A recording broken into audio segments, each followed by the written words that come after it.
Good morning. This meeting of the Task Force for Reviewing the Connectivity and Technology Needs of Precision Agriculture in the United States is called to order.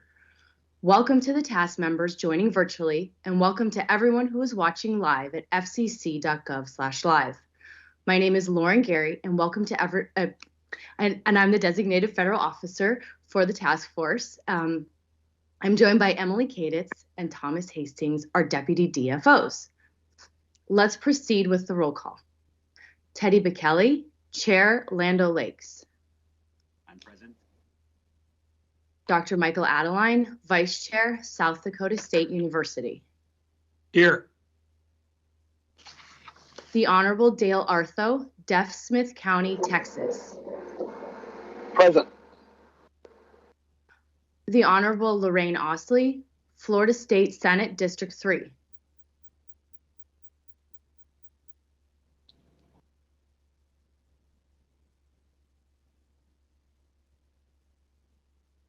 Dr. Shikala Bajwa, Montana State University College of Agriculture and Montana Agriculture Experiment Station. Present. Andy Bader, Fifth Estate Growers, LLC. Present. Good morning. Good morning. Julie Bushell, Irrigation Association. Present. Anthony Dillard, Choctaw Nation of Oklahoma. Present. Michael Gomes, Topcon Agriculture. Present. Heather Hampton Nodal Limited Farms. Present. Robert Hans, Midwest Energy and Communications. Present. Ryan Kroga, John Deere. Present. Jennifer Manor, Hughes Network Systems, LLC. Joyce Sterling, Iron Horse Vineyards. Present. Jimmy Todd, Next Tech. Present. And from the Department of Agriculture, ex officio member, Andy Burke, Administrator, Rural Utility Services, USDA. Well, with that, it looks like we do have a quorum, so I will hand it over now to our task force chair, Teddy Bekele, to start the meeting. Teddy? Great. Thank you, Lauren, and good morning, everyone. Great to have you for our first meeting in 2023.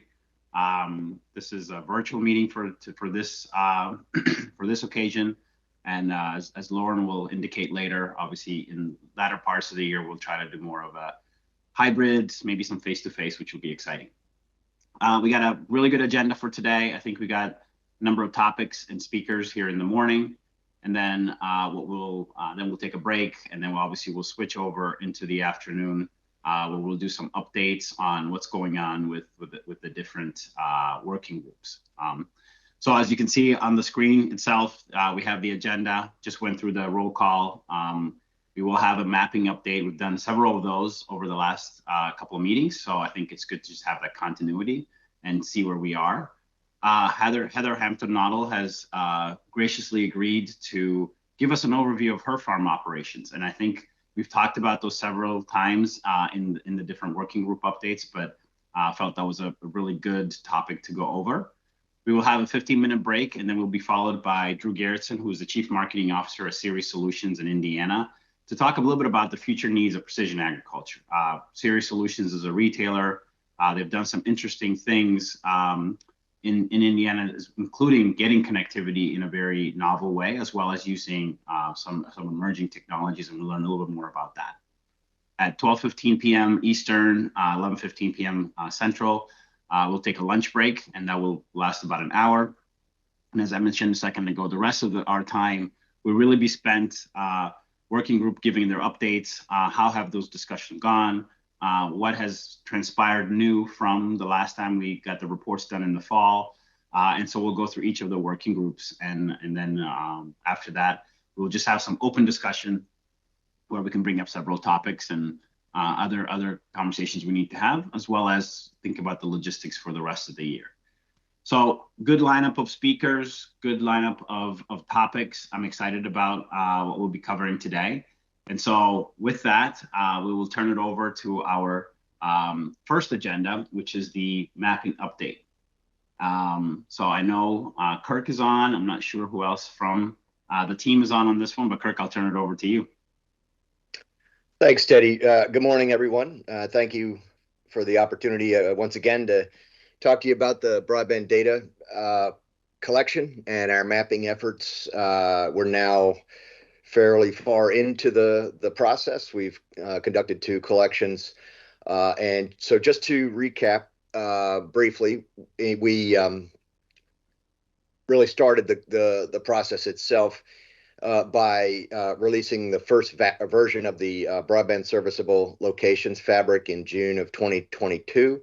I think everyone's familiar with the fabric, but just very briefly, it's essentially a database of locations across the country that are capable, either receive or are capable of receiving mass market broadband services. And it is a document that evolves through challenges and other refinements, but the first version was made available to governmental entities and ISPs through a licensing agreement at no cost in June of 2022. Our first BDC filing window for data as of June 30, 2022, opened on June 30, 2022, and remained open for 60 days, closing on September 1. And those data were accepted and processed by the FCC, and the first availability map of the broadband from the broadband data collections was published on November 18, 2022. We also on that day began to accept availability challenges to the first data submission. We have an excellent team that is working very, very hard and has been working very, very hard on those challenges, continues to do that. To date, we have processed over 4 million challenges, continuing to do that, and it's well underway. We've seen a great deal of progress through that process. A large number of challenges have resolved in the course of the process without the need to go to adjudication. The FCC will be adjudicating those that don't otherwise resolve through the early parts of the process, where the provider and the challenger interact in an effort to try to resolve. Version 2 of the broadband serviceable location fabric, which served as the basis for the December 31, 2022 data collection, was made available to all fabric license holders on December 30, 2022. So that is the second version of the fabric that providers used in their submission of December 31, 2022 data, which were due by March 1 of 2023.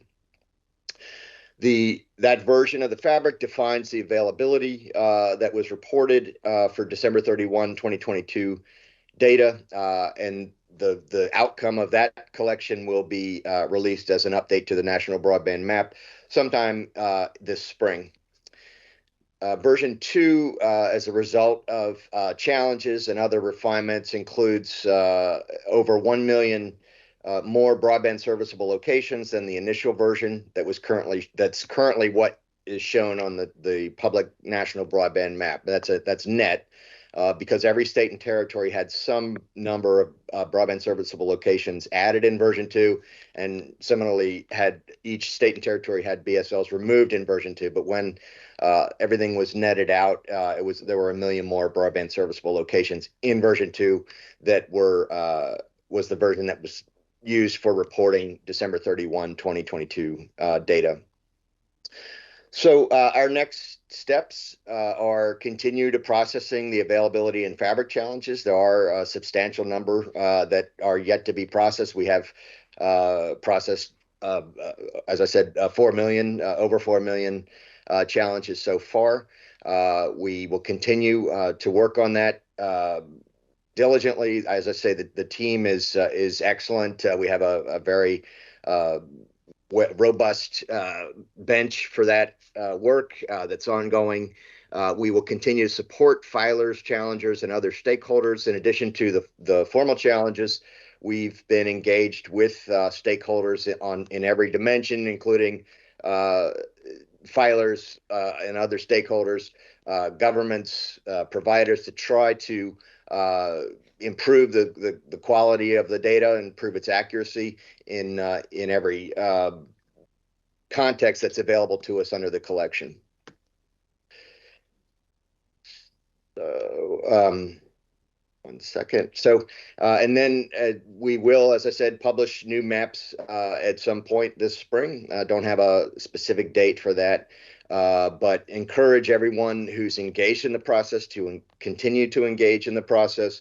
The fabric, as I mentioned, it defines what providers can report as availability in a given collection, and what providers report as available defines decisions about funding. So that's an ongoing process for the broadband data collection. We will continue to accept challenges to both the fabric and the availability data on an ongoing basis, and we encourage you to continue in those efforts. And finally, I would just, to the extent you're not already doing so, I would recommend that you stay closely in touch with our fcc.gov/broadband data webpage, which is the sort of the gateway to a vast array of resources. We're continually adding to that, and you can find resources on every aspect of the broadband data collection process, from submitting data to challenging. Find other resources for participating in the process, and also avenues to connect with us in the event that you need more direct dialogue. So that's the high level of where we are. I think we've accomplished a lot. We've got a lot more ahead of us, but we're working very hard to get that taken care of as soon as we can. And I'm be happy to take questions. Great. Thank you, Kirk, for that update. And again, for everyone on the call, if you have a question, just use the raise the hand feature in Teams, and I'll be calling on you. So with that, Dr. Adeline, I see you have your hand up. Thanks, Teddy. Kurt, thank you for the update. And it was important for me to hear your words in describing what's going on now, because I want to ask you a fundamental question, and please don't think of me as trying to attack in this sense. But if I were to listen to what you said about your mission, and I'll call it a mission, and what this task force is trying to do as far as connectivity on ag lands, it's not in the BDC at this point under its own mission to identify ag lands that need connectivity. Now, you would identify maybe a farm household, but not the precision ag lands on the farming and stuff. Would that be an appropriate statement to make? If I understand your question, and first of all, let me say we appreciate the feedback, good and bad. You shouldn't hesitate to let us know where you have concerns. It's really important to the process for us to hear from you. Some things we just wouldn't know unless you told us. We're trying to be as responsive as we can, but your feedback's critical. So thank you for the question. Yes, by statute, our mission, as you call it, which it is a mission, is to identify broadband serviceable locations. We do not have a statutory mandate and possibly not authority at this point to focus on agricultural lands. The map itself, though, is a versatile resource that can be, in my understanding, combined with other data sets in ways that can help to create additional value beyond what you find just in the map itself. And so if we can help with that process, we're very happy to do it. We have been engaged very closely, as I said, with stakeholders of all types to help them get the best use out of the map and to get us the most accurate data. I appreciate that. Let me ask just one more quick question. Sure. Our intent would be that providers provide connectivity on production lands. And would you envision either a statutory change or some change to your mission in order to identify so that providers could bid on? I mean, right now is just by happen chance that connectivity goes through these ag lands. We could identify, oh, yep, there might be something here, might not. What's your thoughts there? Well, speaking just for myself, not Sure. for the commission, a statutory measure that directed us to take steps that were focused towards that would, we would follow that directive. We would meet those requirements, and we're also, happy to work with you to the extent we can within the available framework and the available resources to try to get there in another way if we can. Sure. We're trying to be very open to solutions to stakeholder needs, and we'd be happy to have further dialogue with you on that. Thank you very much. I appreciate it. Sure. Thank you. Heather, I see you have your hand up. I do. It's kind of a pattern, isn't it? So the question on the mapping, 4 million, big number. Do you find concentrations of those challenges in particular regions, or is it pretty well scattered across the country? I think, we are seeing, as you would expect in any big data set, we're seeing some areas of concentration that may just be happenstance. There may be issues that underlie them. That's one of the efforts that we have underway. We're earlier than we are in them on the challenge process itself, but we are doing statistical analysis and other reviews of the data to try to see what we can learn beyond, what the map itself shows about what might be going on underneath the numbers. So I don't think we're seeing striking data concentrations of, in terms of challenges and things like that, but we're continuing to look at it. It's a dynamic data set, and it changes, literally every day. So that's I think where we are on that. Certainly, because it seems like wherever data is gathered, if this could become an opportunity to help us target some resources to Absolutely. regions, but then again, it may just be a specific carrier issue, but it'll be interesting to learn what your statistical analysis shows. Yep. Thanks. Sure. Next is Dr. Bajwa. Kirk, thank you for your presentation today, and also for coming to our working group and educating us on BDC. So, today in your presentation, you mentioned that the current map and the map that would be updated in spring are based on provider reported data. Is that correct? Did I get it correctly? Yes. However, when you came to our working group and presented, the input data you showed had a much broader list of, third-party providers, states, other federal agencies, a much more comprehensive set of input data. And one of the things my working group is very concerned about is, there is this provider reported data, but where is the verification data? So I want to ask you what the plans are for providing another layer of verification data, adding it to the current BDC. Sure. So it's a great question.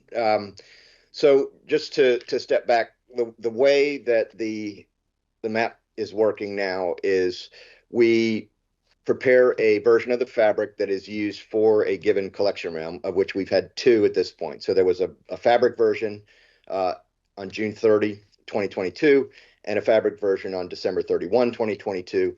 And then those fabric versions are used to create the availability data. Once the availability data are made public, then they are subject to challenge. And so the fabric updates with the collection rounds. So there'd be a fabric for the June round, the fabric for the December round, and then the June 2023, and so on.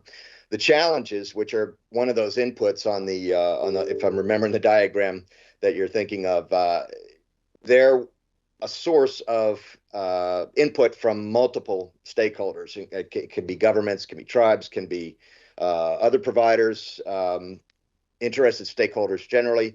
Those data feed in through the challenge process. So we're currently looking at challenges to the availability in the current map, and those get updated as they're resolved on about a week or a biweekly basis. So the map has a vintage based on the fabric, and so we're currently available is the June 2022 vintage of the map, and that is evolving week by week as the challenge process is as it unfolds. So as a challenge is resolved, it will show up on the map. The outcome of that, assuming that the challenger wins, it will show up on the map within a week or two.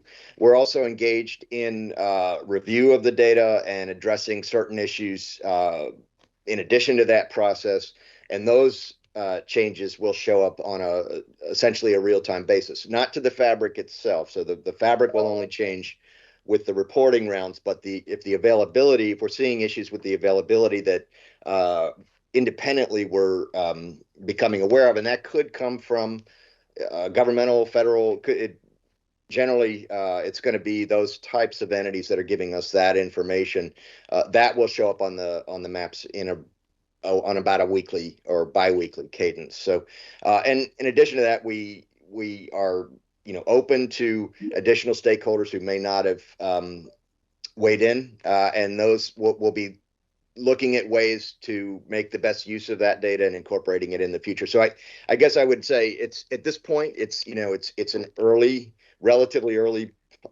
process in terms of those other avenues, but we expect them to continue and to grow as we go forward. Okay, thank you. You're welcome. Thank you. Kirk, there was just a clarification in the chat. Says, isn't it correct that the majority of the challenges are based on customer experience versus provider advertised deliverables? If I understand the question, you're asking if they're about delivered speeds versus availability. I don't know. It may be that the majority are. We did see quite a bit of that. It doesn't seem, most of the ones that I've looked at, which is not a scientific sample, but it's a big sample, are about actual availability. But we are seeing challenges based on delivered speed, which is not a valid basis for a challenge. So those they're not accepted as part of the challenge process, but we do provide resources so that that challenger can take that up through another process. Thanks, Kirk. And Bob, hopefully that answered the question. If not, I'm happy to get you to come off of mute. Andy Bader. Thanks for your presentation, Kirk. And this is a bit of a follow-up to your last response to Dr. Bajwa. Is there a dashboard available that shows where the challenges are coming from? And I will tell you, I'm in Pennsylvania, so I have some awareness of what's happening in Pennsylvania, but I'm kind of very interested, across the United States, being cognizant of maybe what states are being progressive, what institutions are being progressive, and maybe what locations need a little prodding from the general public and from people like folks in this committee to, kind of get their act in gear. So is that visibility that we have into, what you've received so far?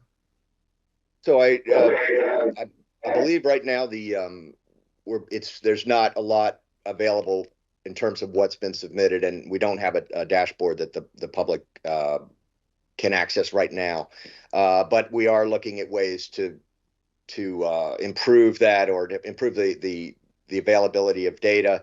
We're focused right now very intensively on the challenges that we're receiving, and so but we expect down the road to have a much more open availability of data about the challenge process. But your question does bring up a point that is a really important one. I think that these dialogues that you're suggesting are an incredibly important part of the process. And what I mean by that is we think what I'm seeing at any rate, and again, just my personal view is that one of the really positive things that's going on in this collection is that it gets people talking who would not otherwise talk to each other. And that can be through the formal challenge process, but doesn't have to be. And that in itself has led to good outcomes. We're seeing the map and the availability data change in positive ways because people are talking to each other, people who might not have understood the facts on the ground, or they misunderstand some aspect of availability, and by talking, those things get sorted out. And we're seeing a lot of good faith on both sides of the equation. Working to get the data as accurate as it can be. So I would encourage you, and again,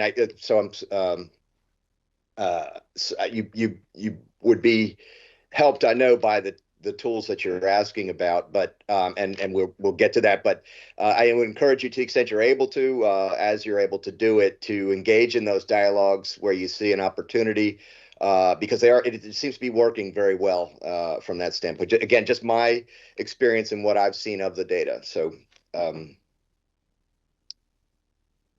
thank you. Thank you. Kurt, one question from my end. So I know that the BEAD funding from the NTIA is going to be dependent upon the maps after a lot of the challenges and everything else. Is that going to be based on the spring version that's going to come out, the new release version, or is there yet another update after that? So I have to be careful when I'm talking about BEAD because it's not our program. But what NTI has stated is that they will make a determination in June that about the allocations to the state. So it's the big pot of money, how that will be divvied up to the states, and that will be based on what's available in June in terms of the data.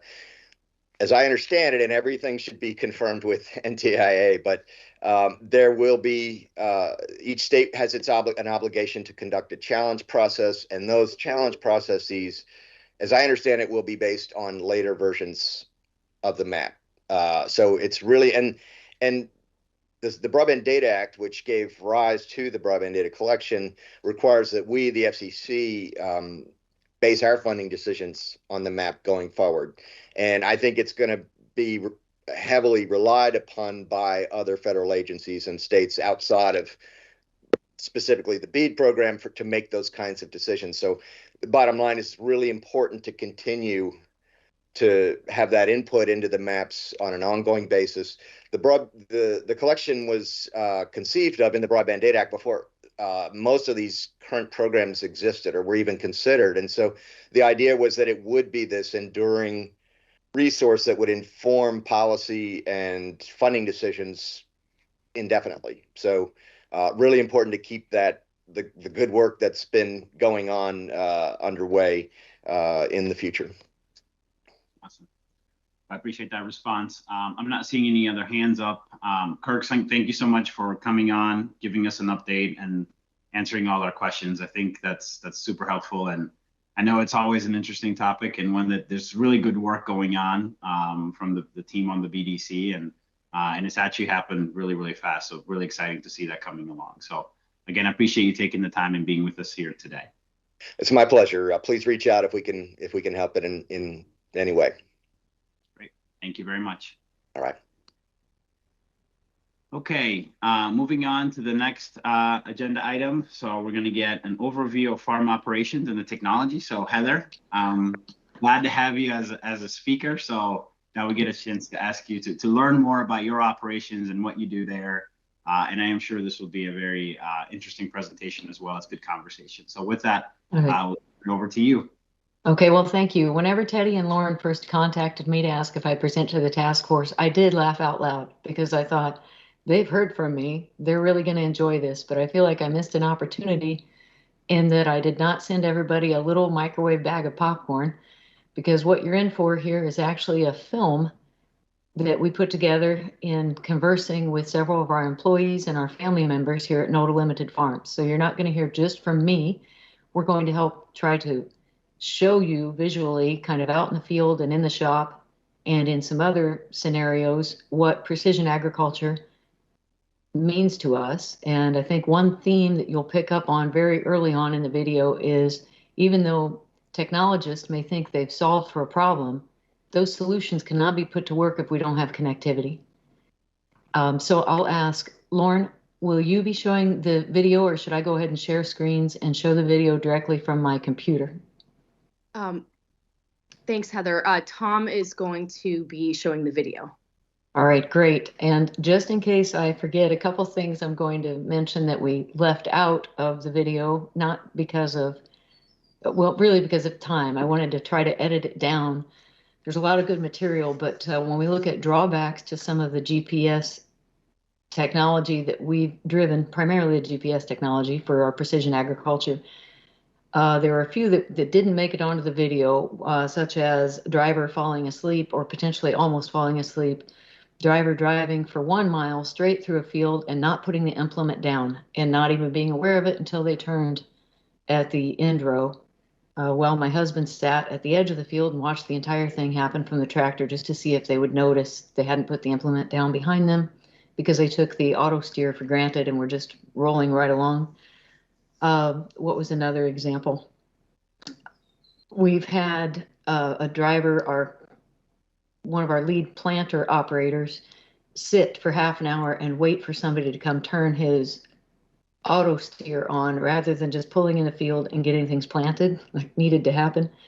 We've also had, and this is a more serious issue on GPS, where we have to triangulate or base off of at least 3 different towers depending on where we're farming on a given day, or we may move from field to field, so we have to switch towers.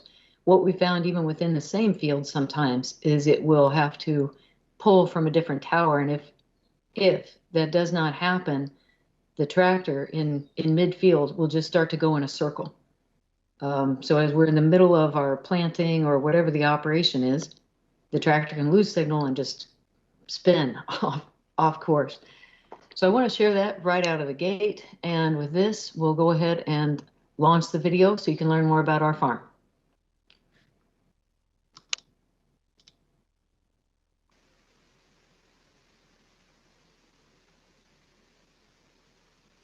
Welcome to Noda Limited Farms. We are a family farm that has farming in our blood on both sides of the house for multiple generations, and we hope to continue farming for future generations. Precision agriculture is a key piece of what we've been doing since Brian and I started farming in the 1990s.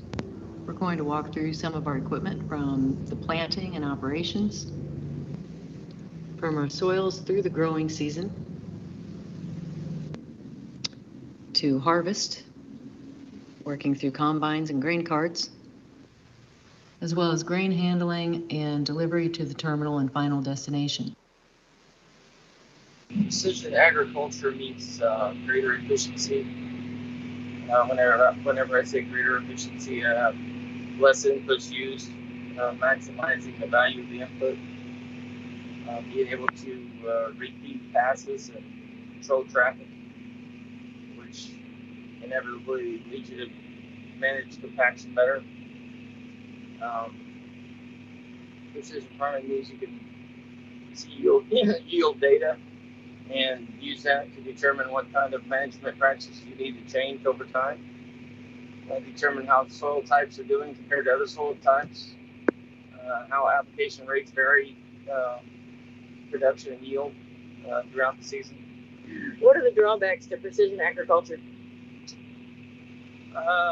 Expense is one drawback. You could say that anytime, expense. But we've learned to adapt to that.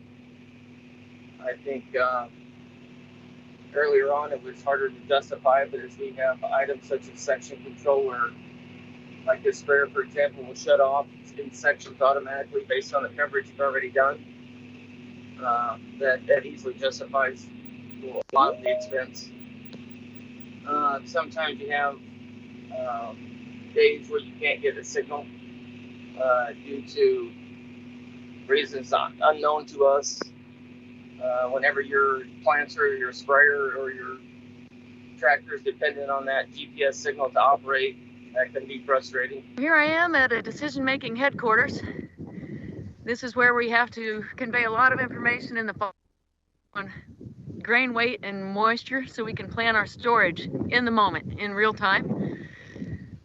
But sometimes we find that we lose signal whenever we're trying to talk to each other, in particular through cellular devices. It must be the mountains or the dense population.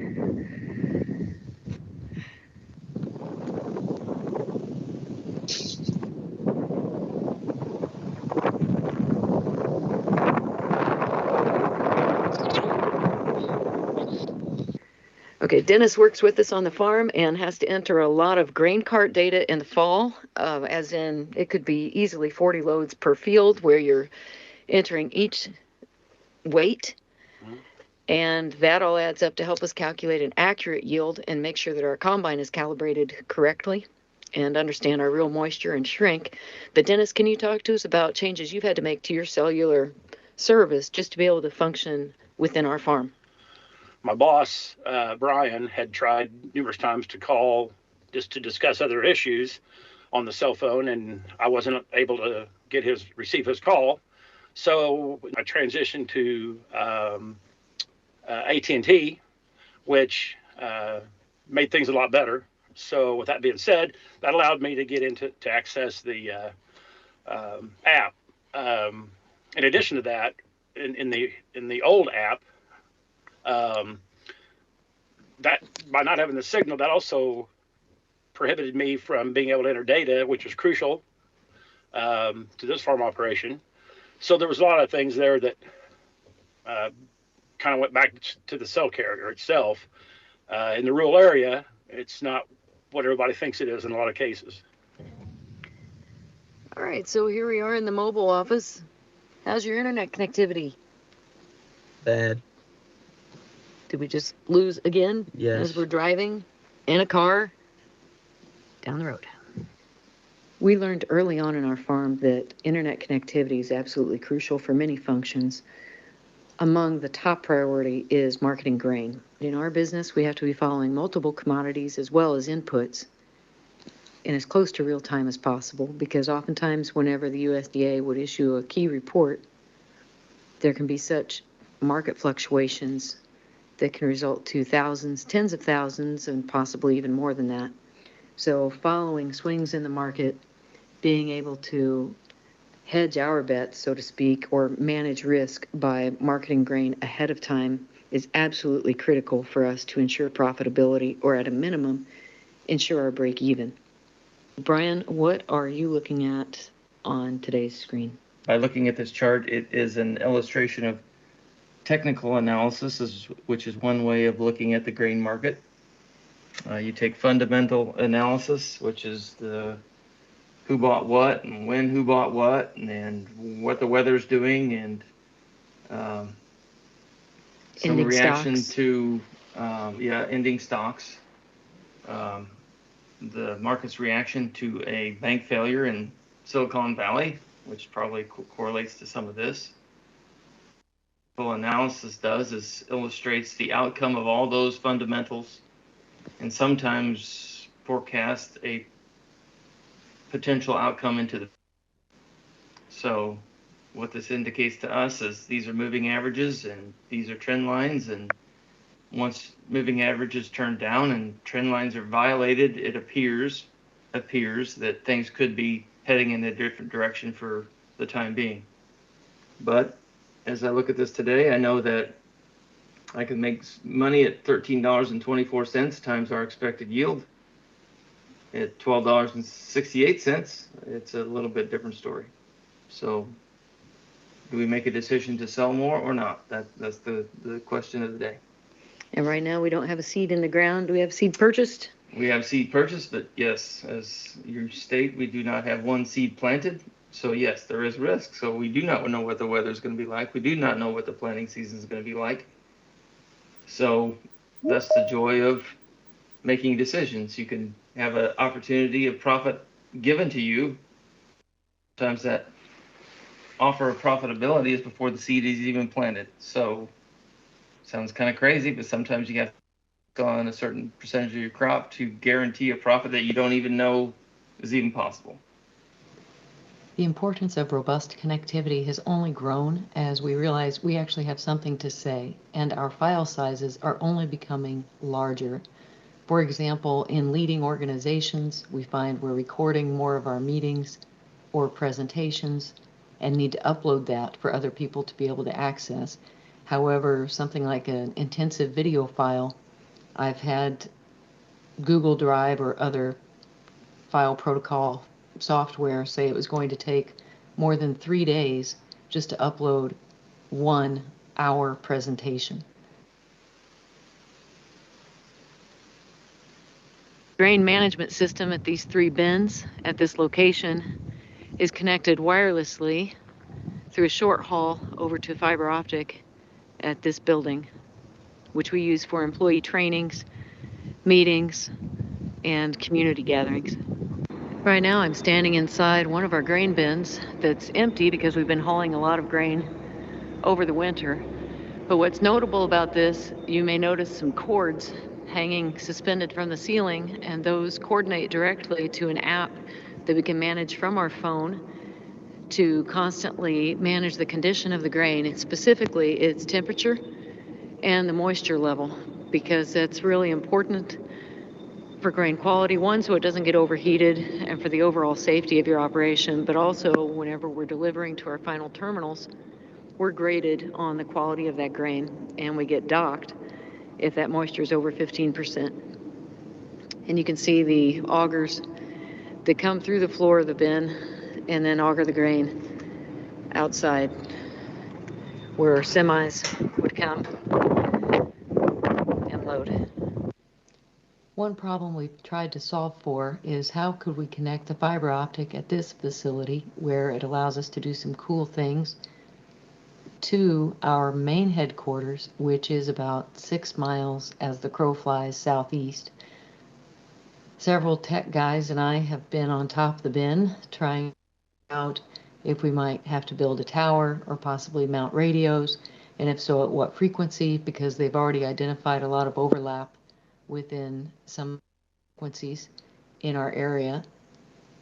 And even if we could get the radios to work through and over the vegetative cover and the difference in elevation, then the question is, what kind of upload and download speeds would we actually have by the time it reached the headquarters? We're here with John Wright, recently retired from Apple. John, tell us about your story.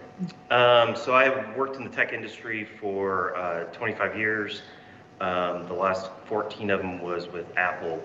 And I worked on the first iPhone. My team developed the OS for that phone, which became iOS and the App Store. And I ran that team for about almost 8 years. So really interesting experience with Apple. Worked on a couple special projects after that with Apple.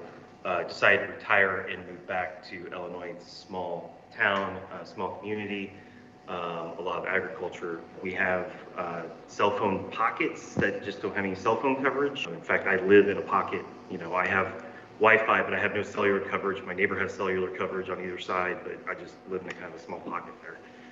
Don't know all the details about why it went out, but my understanding is they had kind of a two-stage disaster that happened. Like they had a wire that went out that got apparently cut somewhere.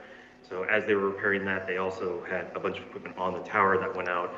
So I think we were out for about 2 weeks where we didn't have any cell phone coverage in town. I think that what we need for a community as it moves forward is to have some kind of redundancy built in.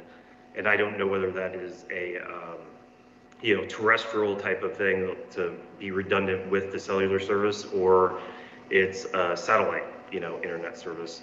But it needs to be something that they're not going to multiple places trying to figure this out themselves, that they can get a service that has some kind of redundancy as a backup kind of as a package.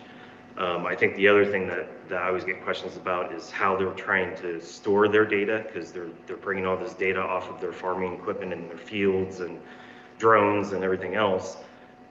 They need some kind of service where that data is private, but they can share it to companies that they're working with, or research facilities, and whether it's a government research thing or a private research thing, where they can still share that data, but they share it on their terms, because they want to be able to collect that data and have it in the cloud and it be reliable for them, because that's their business.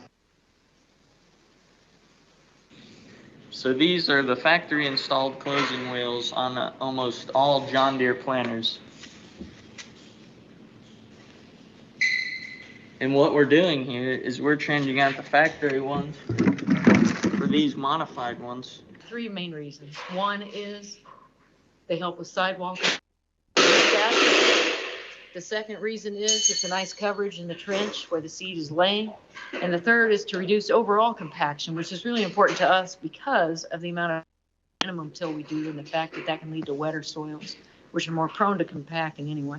So what we are doing here is we're expecting seed meter wear, and the seed meters are what controls your population of seeds and how many seeds goes into the ground at one time. So what we're doing here is we're looking to see if there's any wear, especially right here in these grooves. These pick up the seed inside the meter, rotates. And other things we look for is like seals right here and right here. And this, you want to look for bearing looseness so this thing doesn't wobble, and you want a certain length over 17.5 millimeters right here, 8 millimeters there. You just want everything to make sure that it's not got enough wear to affect the productivity of your machine.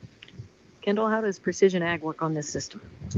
On this sprayer here, you begin the process with loading the 800-gallon tank, and then in the cab, you select your gallons per acre application rate, and after that, it uses pumps to blow the chemical out of the main line system out to the 90-foot width of boom to applicate your crops, whether it be corn, soybeans, or wheat on our farm.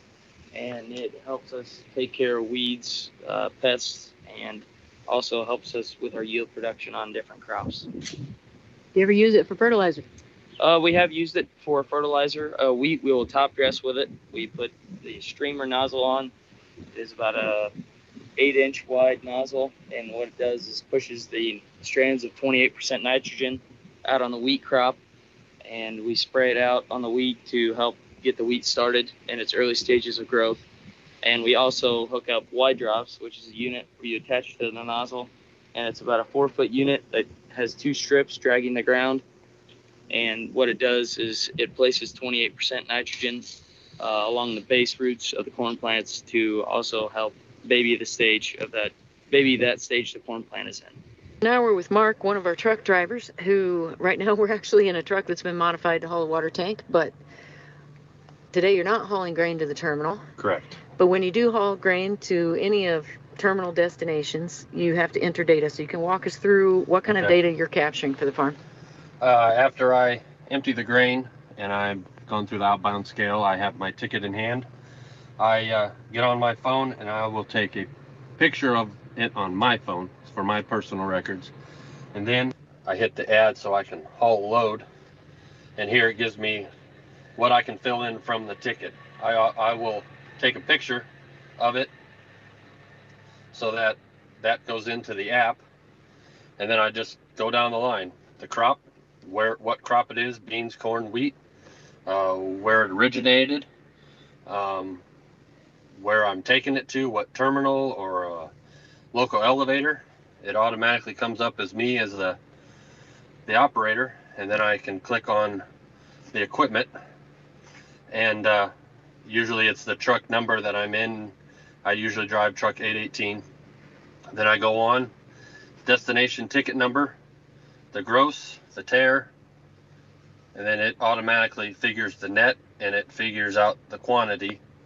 And then I can also do moisture, and then it figures bushel, and then I just hit save, and it goes in, and I can go to activity and I can see what I've hauled. There's also a page that shows what I've done in the last 3 days.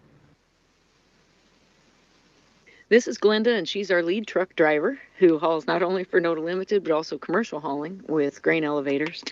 But that requires a lot of data and record keeping for a variety of agencies, for our fuel tax with U.S. Department of Transportation, the Illinois Commerce Commission, the Illinois Department of Revenue, and Illinois Secretary of State. I feel like I'm missing some agency in there, as well as what we track for the elevators themselves in the nature of the load. But she has to enter a lot of different pieces of information, and we have run into some issues in terms of connectivity and ways to do that. So Glenda, walk us through what you have to do from a data keeping standpoint. When I go to an elevator, they will, when I get loaded, they'll give me a ticket showing how much my weight is. I will go down to a terminal, usually around St. Louis or so. Then when I unload, then I will get a copy of this ticket from their terminal. Then what I usually do is I try to keep track of the bushels, the ticket number from both the terminal and the elevator, and the net weight, and then that helps you out with your record keeping and billing. Yes. When I get here, if I fuel up, I have to keep track of my gallons that I use every day, whether it's off the farm or if I go to a station, I'll have to pay for it and use it that way, give you the tickets. I have to enter, I put the date, and then I usually put the beginning miles, ending miles from where I pick the load up to where I take the load to, and then all of this information goes with it. That is a separate line for every trip back and forth. So you usually have, if I haul 3 loads, that's 6 entries. So that's a lot of data that you have to do for one day. Any other terminals that are across the Mississippi River, then you would have to document whether they're Illinois miles, Missouri miles. So a large number of data points ending up in different places, different agencies, and for different purposes. And we've tried to walk through a variety of ways to capture that. Do you want to highlight those? Yeah, when you put the program on our phones, it's very, well, as a phone isn't that large, so you're trying to enter a lot of data, with little bitty tiny numbers, letters, whatever. So you try to do that, and then later on try to put it into a computer form so that you have that on your end of whatever you need to do. But yes, I usually like to put it on paper, that way I can see it, and then it's, in case something happens, you push a button on your phone and it goes somewhere where you don't know where it's at, or you lose it. I thought I saved that. Dang it. Yeah. But the pictures you've taken of tickets have come in very handy over time to log that, and you upload that. Oh, yeah. I had to use that several times, actually. Oh, did you? Yes, with the elevator. Good deal. So thank you. It's not in vain. Okay. It is for a purpose? Yes, it really is. In the last 3 years, we've been able to work with the University of Illinois researchers to conduct trials on seeding populations, nitrogen application, to determine the best economic model for us. However, that has come with some challenges. For example, when we went to upload data into the planter, it would not communicate either through the operations center or on board in the USB initially. It took at least 3 to 5 hours, I think, to solve that problem. Whenever we were working with the sprayer, we lost section control due to satellite connectivity between the sprayer and the satellite. And we've also had challenges with AB line, which maybe this could be solved by better communication with the researchers, where we may have an established AB line for that field, but as they design the trial, we just didn't get it quite calibrated. Our goal in the future is to work on a 5-year cover crop side-by-side trial, but even as we went out in the field just to grab some soil classification data, we couldn't even get connectivity in that moment as 3 of us were standing in the field trying to log into the state soil survey. We also hope, our fingers are crossed, that we will be part of a grant to assess the agronomic and economic efficiency of some small-scale autonomous robots in cover cropping and the benefits we might have for additional organic matter buildup in our soils and improve soil health by being able to get an early start with cover cropping using these autonomous robots. Brian, we've talked about precision agriculture usage on our farm and a little bit about the industry in general and connectivity issues, but if you could kind of sum up where you think it might be headed in the future for both our farm and the industry. Well, autonomy is a pretty popular subject. I presume that autonomous vehicles will become more common, more mainstream. We will probably adopt that technology at some point in some form. It's still unknown at this time. I think as we go along, we'll be able to monitor probably soil tests, soil types, and apply products, inputs based on those real-time tests. In terms of herbicide applications, I think we'll be able to spray according to what's present at the time. Direct injection, which goes site-specific to control specific weeds in certain parts of the fields. For environmental reasons and cost-effective reasons. Grain monitoring, I think that'll adapt more. I think we'll be able to dry or condition certain parts of the bin instead of the whole bin at once, and control the climate inside the bin in more specific ways. I think those are just a few items that we'll be able to expect to see in the future. What conditions will need to be in place for us to take advantage of that type of innovation? Well, I think a good signal at all times is going to be mandatory. It gets pretty frustrating and unreliable when you can't have the signal or connectivity to communicate between your tractor or your planter or your home computer and all your equipment, and the compatibility amongst different kinds of equipment, whether it be Case or John Deere or AGCO, and then the sideline brands in addition to those.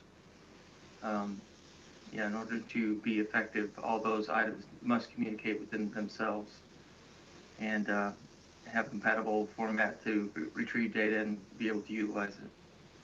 And this is Atlas. He's our next GPS challenge in that he thinks his yard is everything within view. Literally everything within about a 2-mile radius. Yeah, we're going to figure it out, aren't we?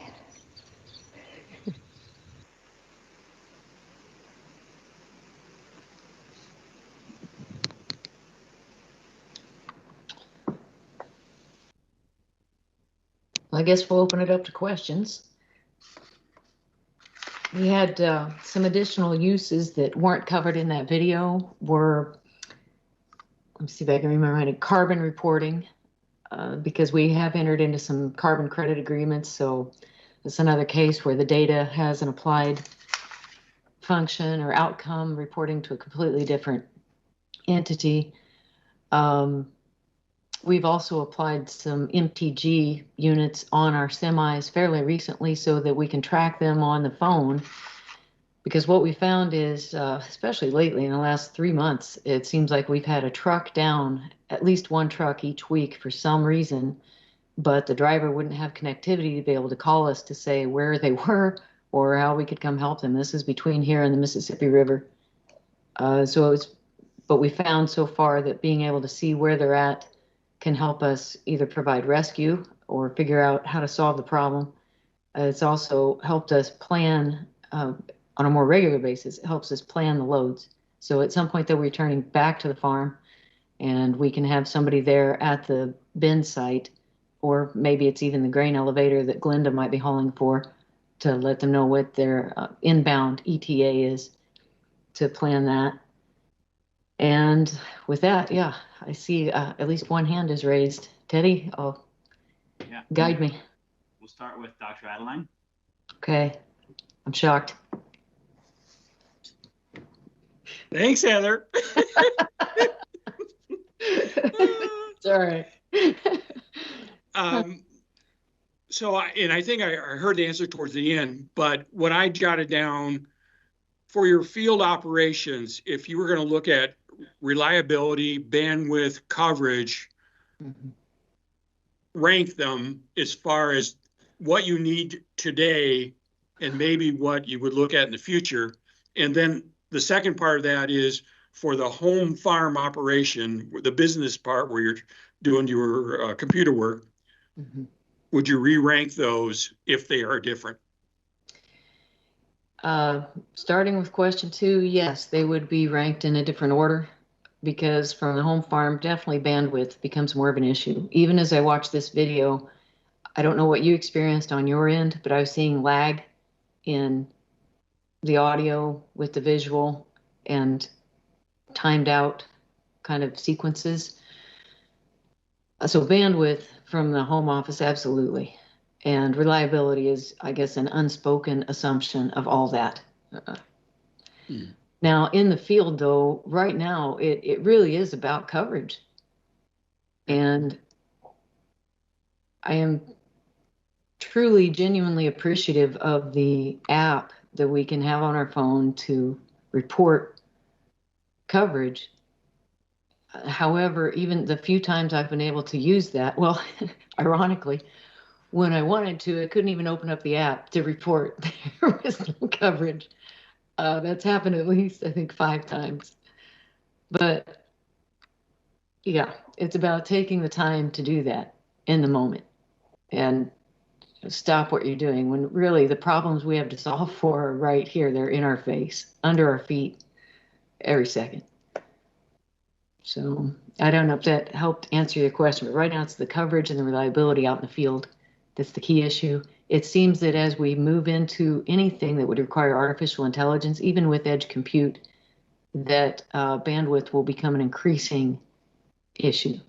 When you look at data, you may have noticed it was a subtle thing, but we did a close-up as he set up the monitor, started up the sprayer, and it said internal capacity, memory, full, almost full, because so much is saved to that sprayer. We've had so many issues with it communicating over time. So have you looked at satellite connectivity, so not worrying about the cell approach? We had tried a satellite provider. I hesitate to use a name. We tried satellite to the headquarters. It was abysmal. No upload. Okay. Really, really bad in the past. We have proprietary satellite for most of our, at least the John Deere equipment, which over time has been exceptional. And I really respect that company's early investment. I mean, clearly a leader in that space. However, we still experience these issues, intermittent, though. It's not something you can say that's like clockwork, where we'll lose that signal or it may be the particular machine and the hardware. What I didn't show in this video were the wiring harnesses, where you've got both the electrical and digital. I mean, it looks like something out of like Terminator, like, I don't know, I'll be back. Yeah, right, with 5 people to help put this thing on.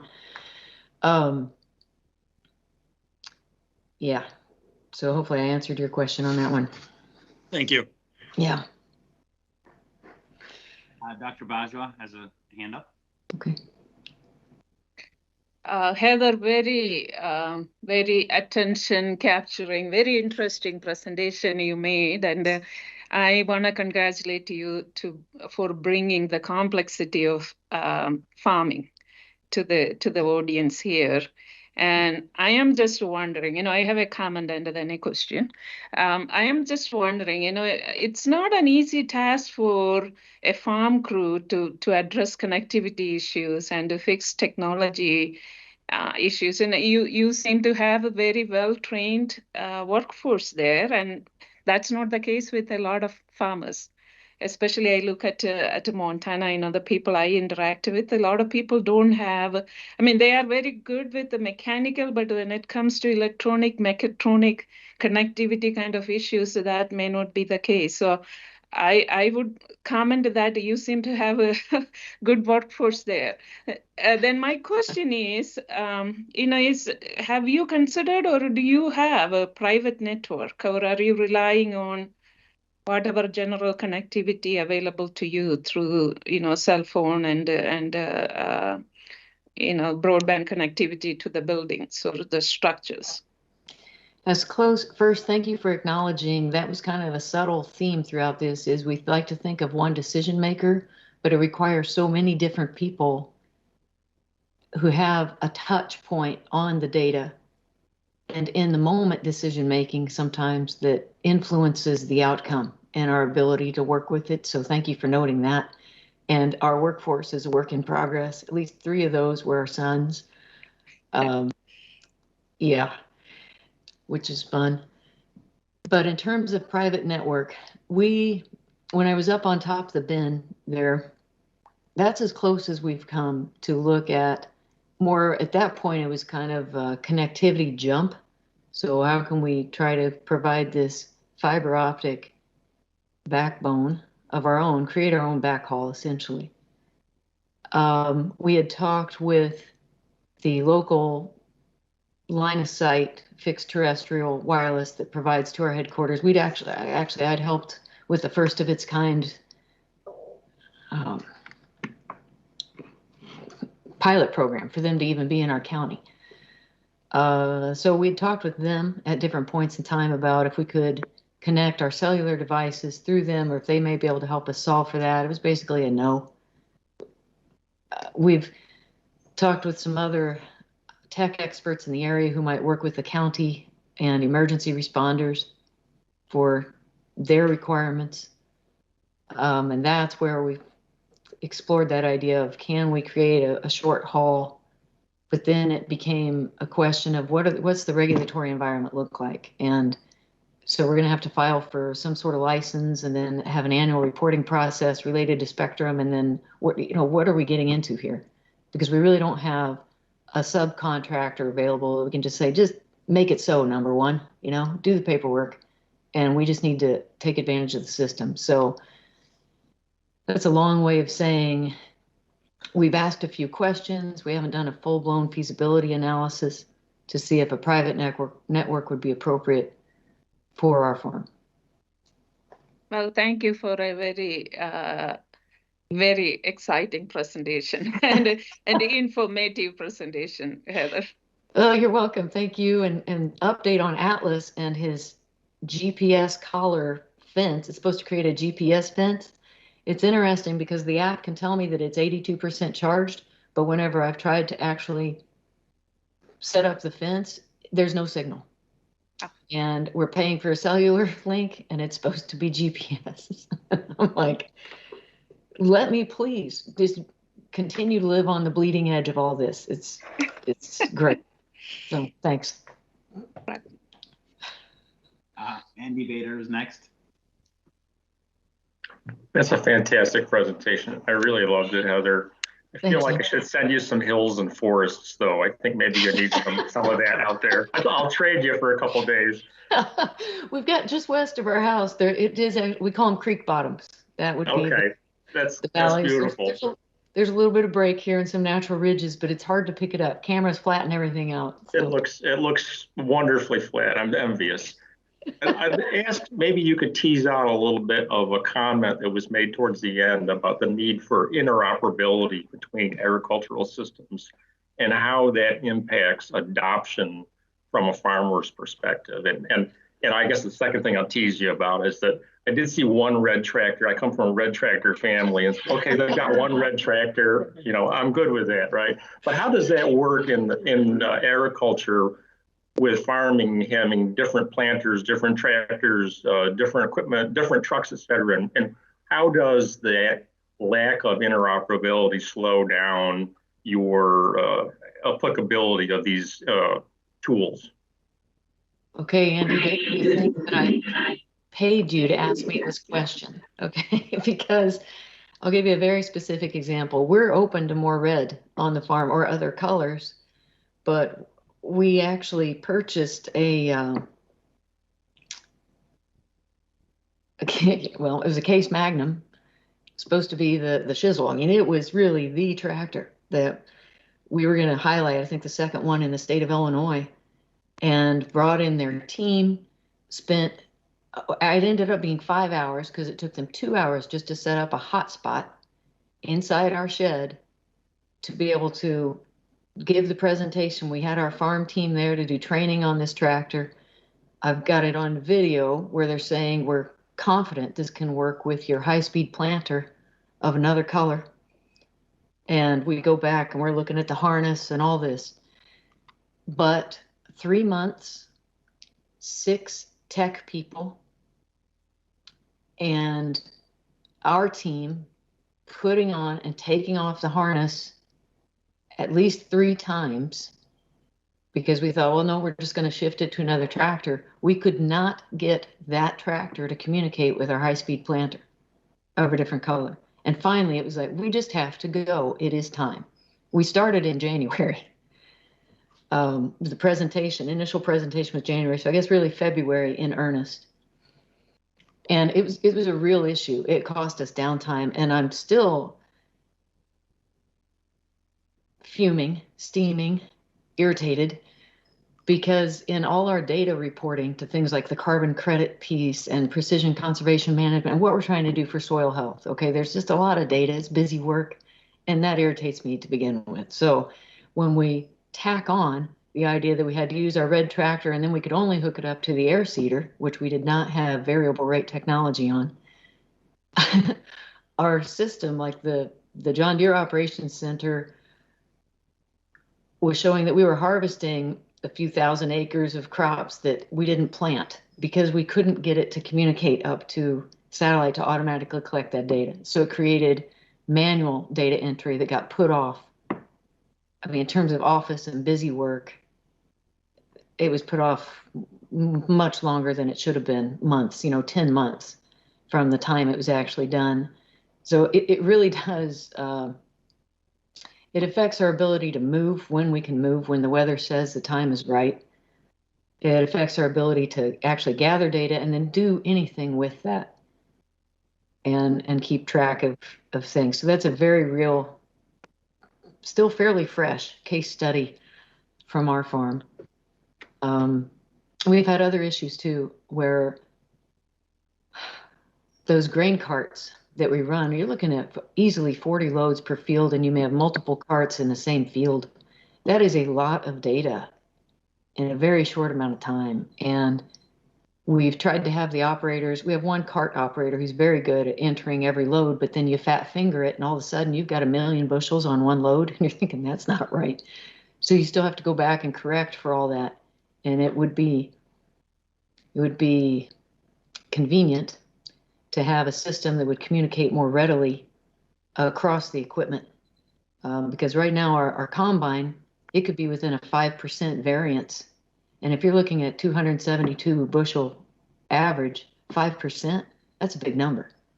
You really need to know for your grain storage, where you're going to put stuff in the bin, or if you're going to take something to an elevator while it still has room, or take it directly to a terminal, whatever. You need to be, we make a lot of those decisions on the fly. So hopefully that was helpful. Great answer. Okay. I think Dr. Bajwa has a follow-up. Yeah, thank you, Eddie. I just something else came to my mind. Heather, as you know, we are the mapping and the connectivity analysis working group, or I am representing that working group. So I am just wondering, our working group believes that an accurate connectivity map is essential for decision making. What technologies a farmer or farming operation would adopt or go after. Can you give us some sense of, as a farmer, how important it is, or how you would use an accurate connectivity map over your farmlands? I think it's important. I need to be more thoughtful as I respond to that, Shrikala. I'll probably sleep on this and come back to you 2 weeks from now. But okay, my in the moment answer is we feel like we're regulated on many fronts. That trucking example is just one. And it seems like whenever providers claim that they provide certain speeds and data, unlimited data, okay, it may be unlimited, but when it's throttled down at a drop through the faucet, you can get as many drops as you want in a month, but I think they need to be held accountable. So really, these maps to me become more of let the regulators go out and make them be accountable right now. That's, but we're so much in that moment right now. And I typically I try to have a bigger picture. It's not just about us. We want to do better. I think from a community development standpoint, these maps are going to be extremely valuable as well for economic and community development and how we can hopefully make, more things happen in rural. Just a different way of phrasing my question. Say if you are interested in an AI-based technology for your farm, sorry, you probably have a good idea about what connectivity is there, but isn't that a consideration that whether you have the connectivity to operate that technology on your farm? Absolutely. Thank you for helping Chris clarify that. Yes, clearly. It's an investment. And right now we didn't go into dollars and I thought about putting together some dollars and cents and showing, we could have paid an additional $20,000 to have the variable rate on the air seeder, but we decided no, we might need to put that into fungicide because we know that's going to create $10 per acre gain. But we don't know that the variable rate on an air seeder for wheat or for cover crops or beans is really going to result in that kind of dollar impact. So we do have to weigh that. And AI, I think for our farm, if you can prove that there is a profitability piece, whether that's cost savings or yield increase, then we start to really look, then we'll look more closely at, okay, do we have the connectivity to support this? But are we going to have to pay another $10,000 to $45,000? And these are real numbers based on things we're paying for now to make that happen. And if so, how do we cost that out? And what's the recurring expense look like? But thank you, Heather. Thank you. Okay. Michael Gomes has the next question. Hi, Mike. Yeah, good presentation, Heather. I guess a relatively simple question is, so I know you've got dead spots, but in the places where you do have, where you can get reception in the field, what do you think that you need? I mean, where are you today?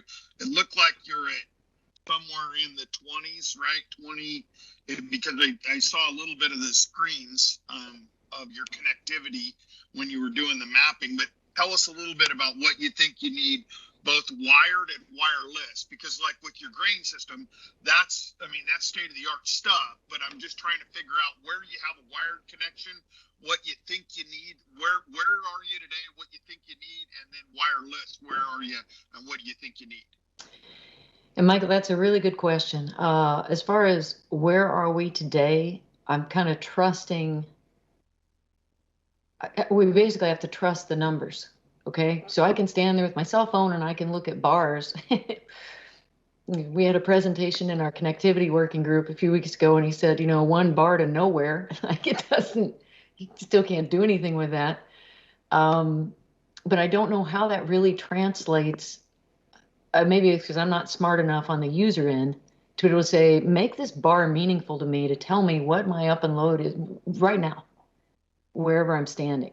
On the satellite, again, I don't know, and I apologize for my ignorance on this, because I've not actually in the machine or even through Operations Center tried to look at the type of like throughput and latency and jitter and the quality aspects to know those metrics to be able to just respond to you right now.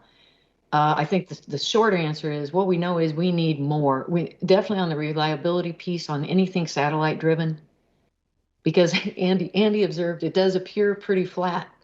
And I think that's what makes it so frustrating is when we have an elevation drop of 20 feet, which, is like nothing. That's not even really a good snow hill to slide down, but yet we'll lose a signal going down. And because of the tree coverage and whatever signal, whatever source that's coming from.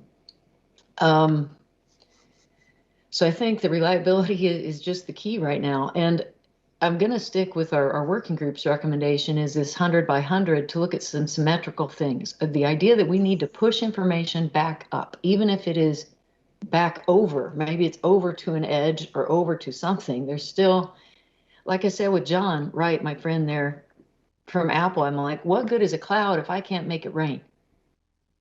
When I need the data and I need the information, I need it now. And right now, we don't have that kind of confidence in any of it. Okay, thanks. Yeah. Julie? Thanks, Teddy. Hi, Heather. Hey, Julie. Brilliant. Thank you so much. You've proved the point that connectivity is no longer a nice to have for farming operations. It's a need to have so you can continue to do what you do. My question is, you're farming with the next generation that America needs. Can you talk us through your kids' feelings on connectivity? What risk are there if you don't get the connectivity you need? Well, there's definitely, starting with the next generation and youth, that's what drove, sheesh. It's it. There it is. That's what I wanted, Heather. Yeah, they're not going to be here. Yeah. Yeah. Thank you. Sorry. Thanks, Julie, for that emotional punctuation. Sorry, but that's it. That's why we are all here. It's so it. Thank you for that. They won't be in rural areas. They won't be here. And it's so much of it is entertainment driven, but also information. Quality of life, right? Yeah. But our work and our telehealth, our everything, it's right now. We have 2 employees with heart monitors that are being monitored, wirelessly, remotely from doctors that are 70 miles away. So yeah, it's all interconnected. It's not just about growing better seeds and yielding more. Thank you, Heather. Yeah. Dale, I thought I saw your hand up, but it went back down. Did you have a specific question or comment?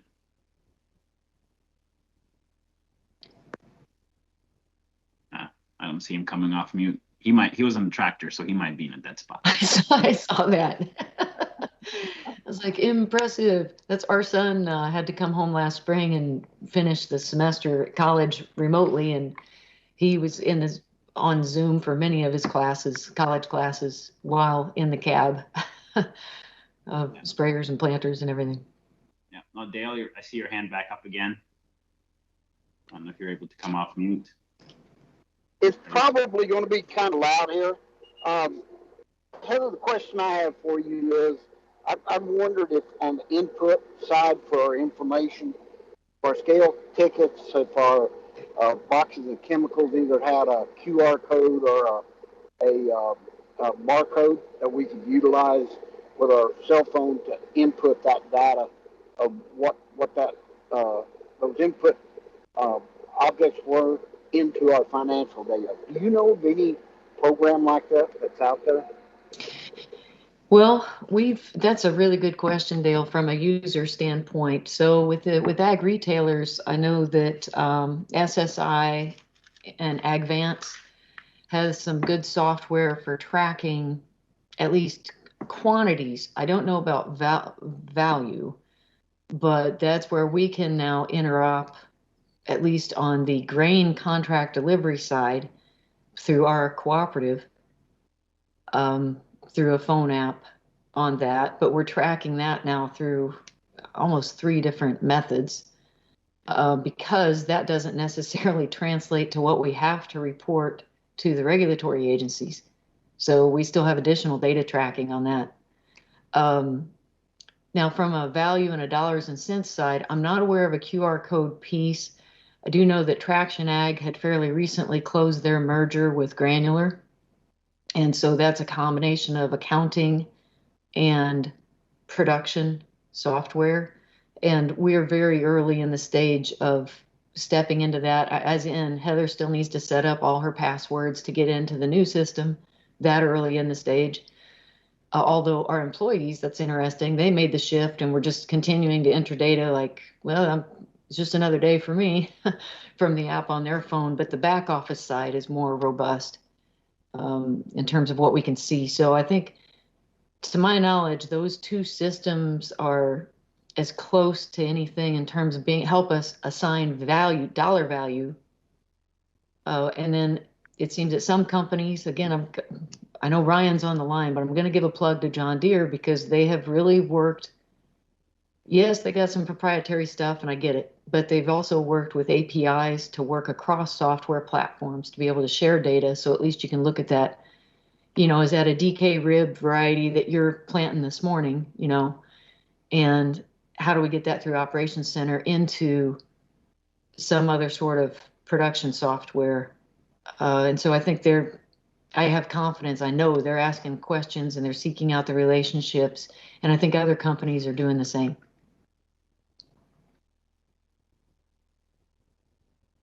Thank you. Great.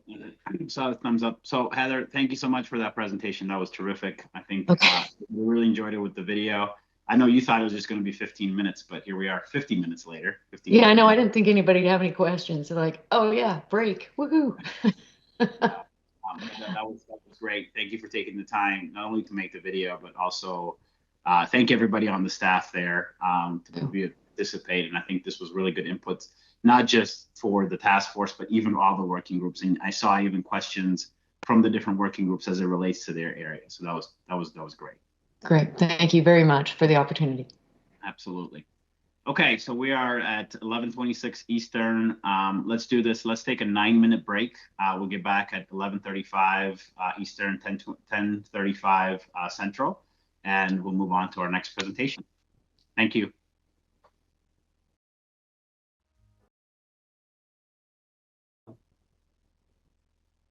Welcome back, everyone. That was a great presentation we had from Heather on the operations on a farm, the challenges with the connectivity, and also even some of the newer things that her family's starting to do with technology. I think this will be a really good lead in into our next presenter, which is now going to come at it from a retail angle. And I'm sure you'll hear similar type of comments and challenges, but also some of the latest advancements. So this is really exciting. So with that, our next presenter really is Drew Gerritsen. He's the Chief Marketing Officer at Ceres Solutions. Ceres Solutions is a retailer in Indiana, and they've worked with several growers, particularly on row crops, but a variety of other areas of farming as well. And so with that, I'm really happy to have Drew here with us. I know he's got an exciting presentation, and I'm sure we'll engage in some good dialogue. Drew, I believe you are on. And I know Tom will throw up your presentation. So I'll turn it over to you for a quick intro and then diving into your presentation. All right. Well, thanks, Teddy. I really appreciate you all's time and the work that you're doing to make our rural communities better.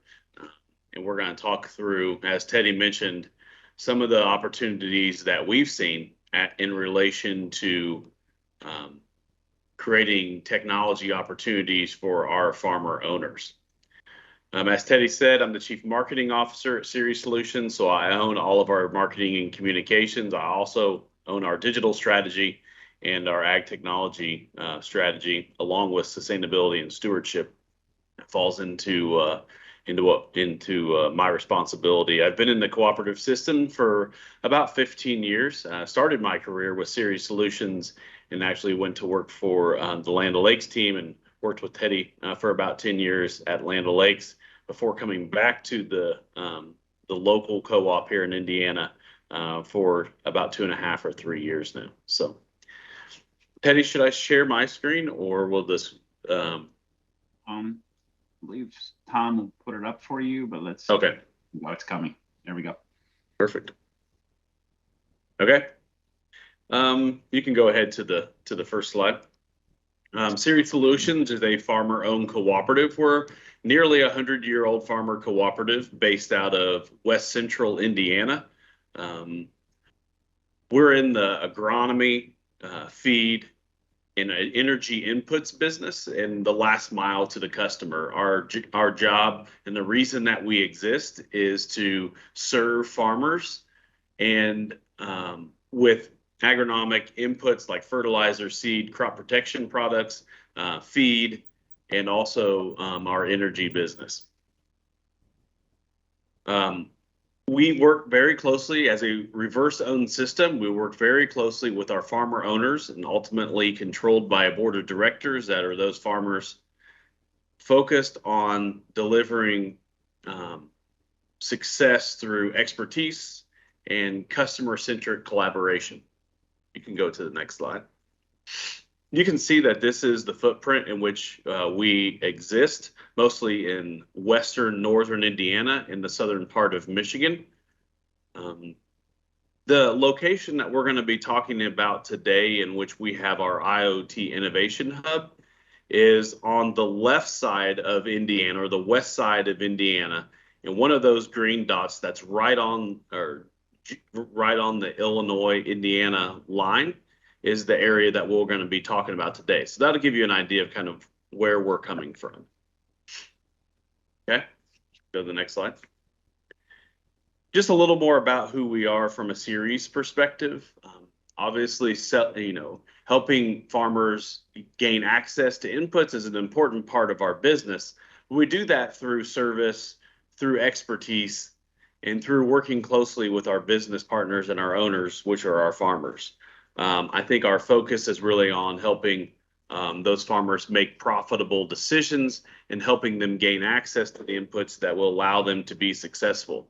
We spend a lot of time training and developing our field team to provide that value-added expertise to them through a lot of service-oriented opportunities. So we've obviously been in the market for a very long time, being a nearly 100-year-old co-op. We focused on bringing value-added services to our market as our way to go to market. We train and develop our people to bring expertise to the market. We do that in a respectful way that would allow our customers to maintain a level of integrity with our field team, and always working hard to earn the business of our owners. Okay, you can move to the next slide. But today I'm going to speak to you about our IoT Innovation Hub, which was a collaboration that we kicked off in 2023 with many partners, which I'll discuss shortly. The mission of our IoT Innovation Hub was to pre-test IoT-enabled technologies at the field level before bringing them to market. As a large farmer-owned cooperative, we get a lot of requests from technology companies, both, I'm going to call it long-term technology companies that have been around for a very long time, into new startup type companies that are always asking us to test their technologies and bring it to our customers. We needed a good way to filter and test those technologies. We want to make sure that we're bringing good innovations to our customers. Now we're up to speed with what's happening in the market, but we needed a good way to test those things. We got started in that by being engaged with Land O'Lakes on the American Connections project. We started to identify areas with Land O'Lakes' help. We actually identified areas in our trade territory that we had underserved communities in relation to their access to connectivity and rural broadband. We then cross-referenced that with places that we had locations, those nearly 100 locations that we have across Indiana and Michigan. And then we looked at the vertical assets that we had at those locations, and we identified several locations in which we could actually connect more customers to high-speed options. And one of those locations was our Perrysville location that we're going to be talking about today. You can go to the next slide. So we put up an internet gateway at that particular location. And when we did that, our goal was to serve the rural community within a radius of that location with access to the internet, or through the internet service provider, Wash Communications in this instance, and leverage and utilizing Microsoft's airband technology, they were able to gain access to the internet that they otherwise wouldn't have access to.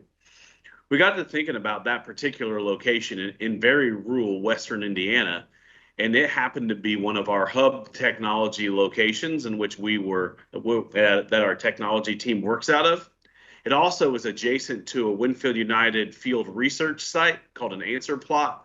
And we are very close in proximity to Purdue University. And we started to think about the research component of both Purdue and Winfield United, along with our access to the internet.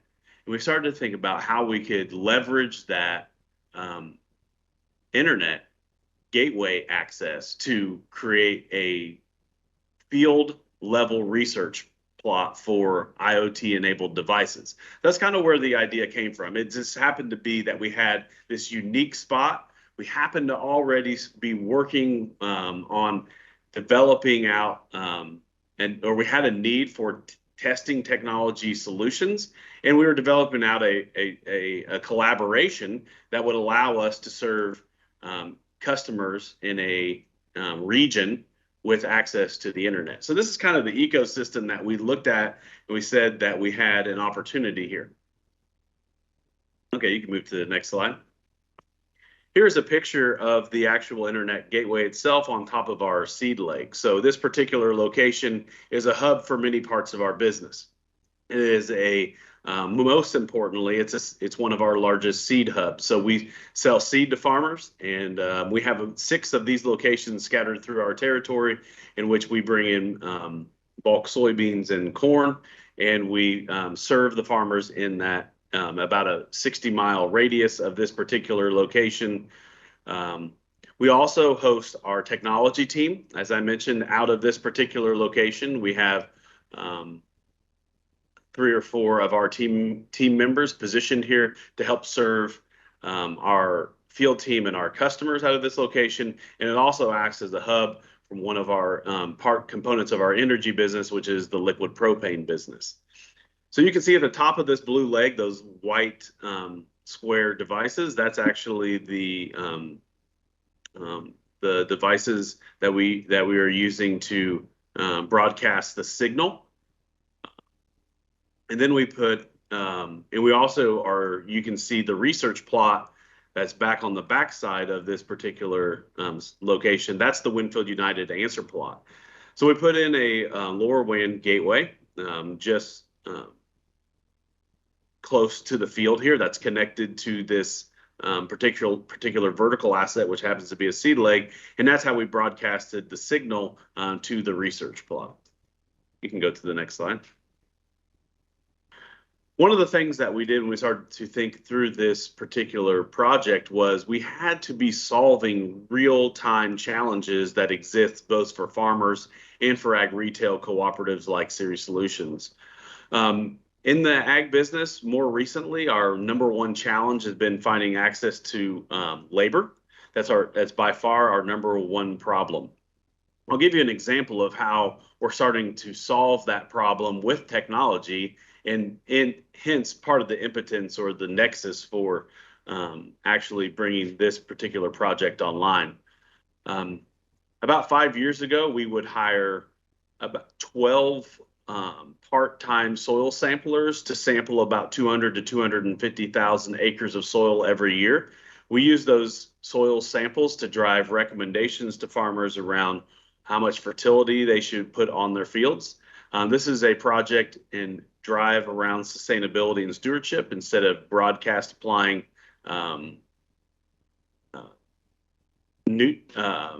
commercial fertilizers. We let the soil actually tell us how much fertilizer we should apply, and we have to do grid soil sampling in order for us to do this. So it's pretty intensive soil sampling, and we would hire 12 to 15 soil samplers every fall to go out and do the sampling required by our customers. We started to become very challenged by trying to hire those particular folks to go do the jobs. At the same time, there was a startup that was actually being spun out of Purdue University called Rogo Ag, and Rogo Ag was doing autonomous soil sampling. So they would retrofit machines and send them out to the field to go do the soil sampling, the process of soil sampling. Today, I can tell you, if you fast forward the clock 5 years later, that we no longer are able to. We are now actually 75% of our soil samples are using autonomous robots to do the sampling. And we were able to deploy the other folks that we needed on the team that were to do different jobs within the company. So you can see there where we use technology and innovation to help solve a real problem in which we have been able to scale. These solutions, so we have to have solve real problems. Labor being our number one challenge, that we just discussed. These solutions have to be scalable. We have to be able to have some level of connectivity with them, which we'll talk more about today. And most importantly, they also have to be accurate. In order for us to make, remember we talked about how Series Solutions goes to market as a value-added expert. Being accurate, leveraging technology to be accurate is a very important part of evaluating technology solutions as they come to market. Okay, we can go to the next slide. In 2022, these were the technologies that we tested, and I have some pictures after these to kind of talk through, or I'll talk through each one of these individual, then we can show some pictures. But these were some of the technologies that we tested in 2022. The top one is Crystal Labs. This is actually a technology startup out of Canada that's has a portable instant soil fertility sensor that you stick into the ground, and it uses different sensors on the probe to actually deploy a fertility reading from what's happened in that soil to the cloud, and then ultimately to the app on the phone. Teralytic is an in-field soil fertility sensor, kind of doing similar to what Crystal Labs will do, but it's a sensor that stays into the field all year round. Trilogy was the gateway that we used to test the different solutions. CropX is a soil moisture sensor. We would use these in fields that have irrigation, in which we can actually control the amount of water so we can make more sustainable irrigation applications on the field. We put a sensor into the ground, and then it relays information around the percent of soil moisture to the cloud, back to the app for farmers to make more informed decisions on when to turn on and off irrigations in their field. And lastly, the Meadows and Pestle was a high-speed camera that identified insects and then would report those identified insects to an application on the agronomist's phone. Okay, we can move to the next slide. Here are a few photos of some of the technologies that I mentioned before. On the left-hand side, you can see the Teralytics probe in the ground.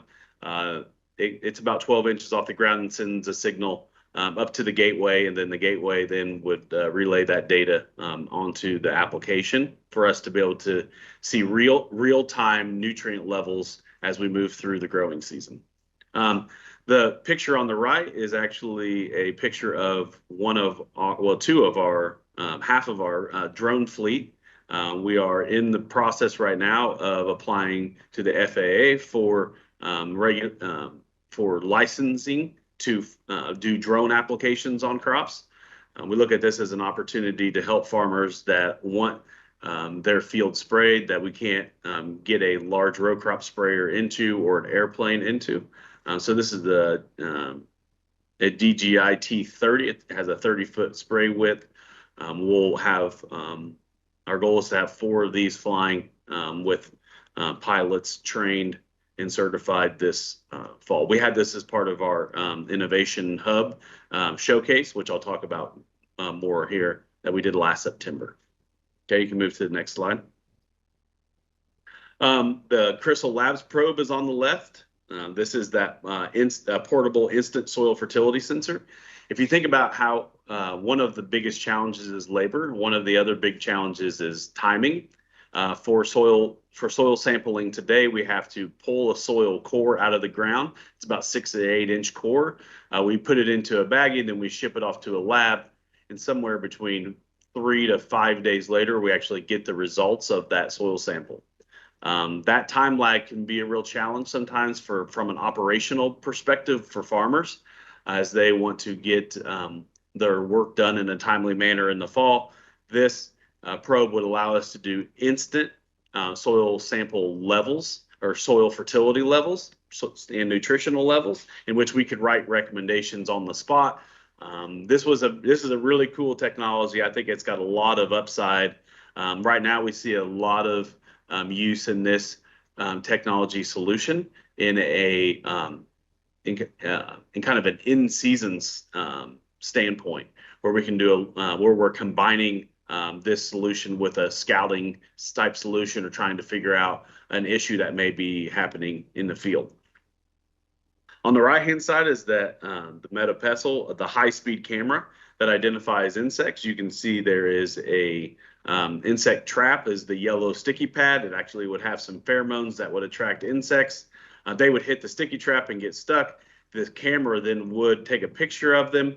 It would send that picture to the cloud and put it through the algorithm of the software solution, in which the software solution would actually identify the insect and report that insect potential pest to our local agronomist for evaluation. Once pests on crops like in corn and soybeans and other crops that are out in the market, we have thresholds for all of those insects based off of the amount of feeding that they do on leaves and fruit. Once those thresholds are hit, then we make some sort of application to control the insect. This was a way for us to do real-time monitoring of what insects were present in our field and if we were hitting any of those thresholds. Okay, you can go to the next slide. In September, we actually hosted an open house with industry partners. We invited 4-H and FFAs and ag students to join us. We invited employees and customers, along with media partners, to join us for a day of innovation at the IoT Innovation Hub, in which we could share some of the technologies that were coming to the market. We shared some of our understanding of what we've learned from these particular solutions, and we were able to get younger people exposed to what fun thing and exciting things that are happening in agriculture, which was a really which was really cool. You can go ahead to the next slide. These were 4 things that we learned in the 2022 IoT Innovation Hub project. First was that service after the sale always wins in ag tech.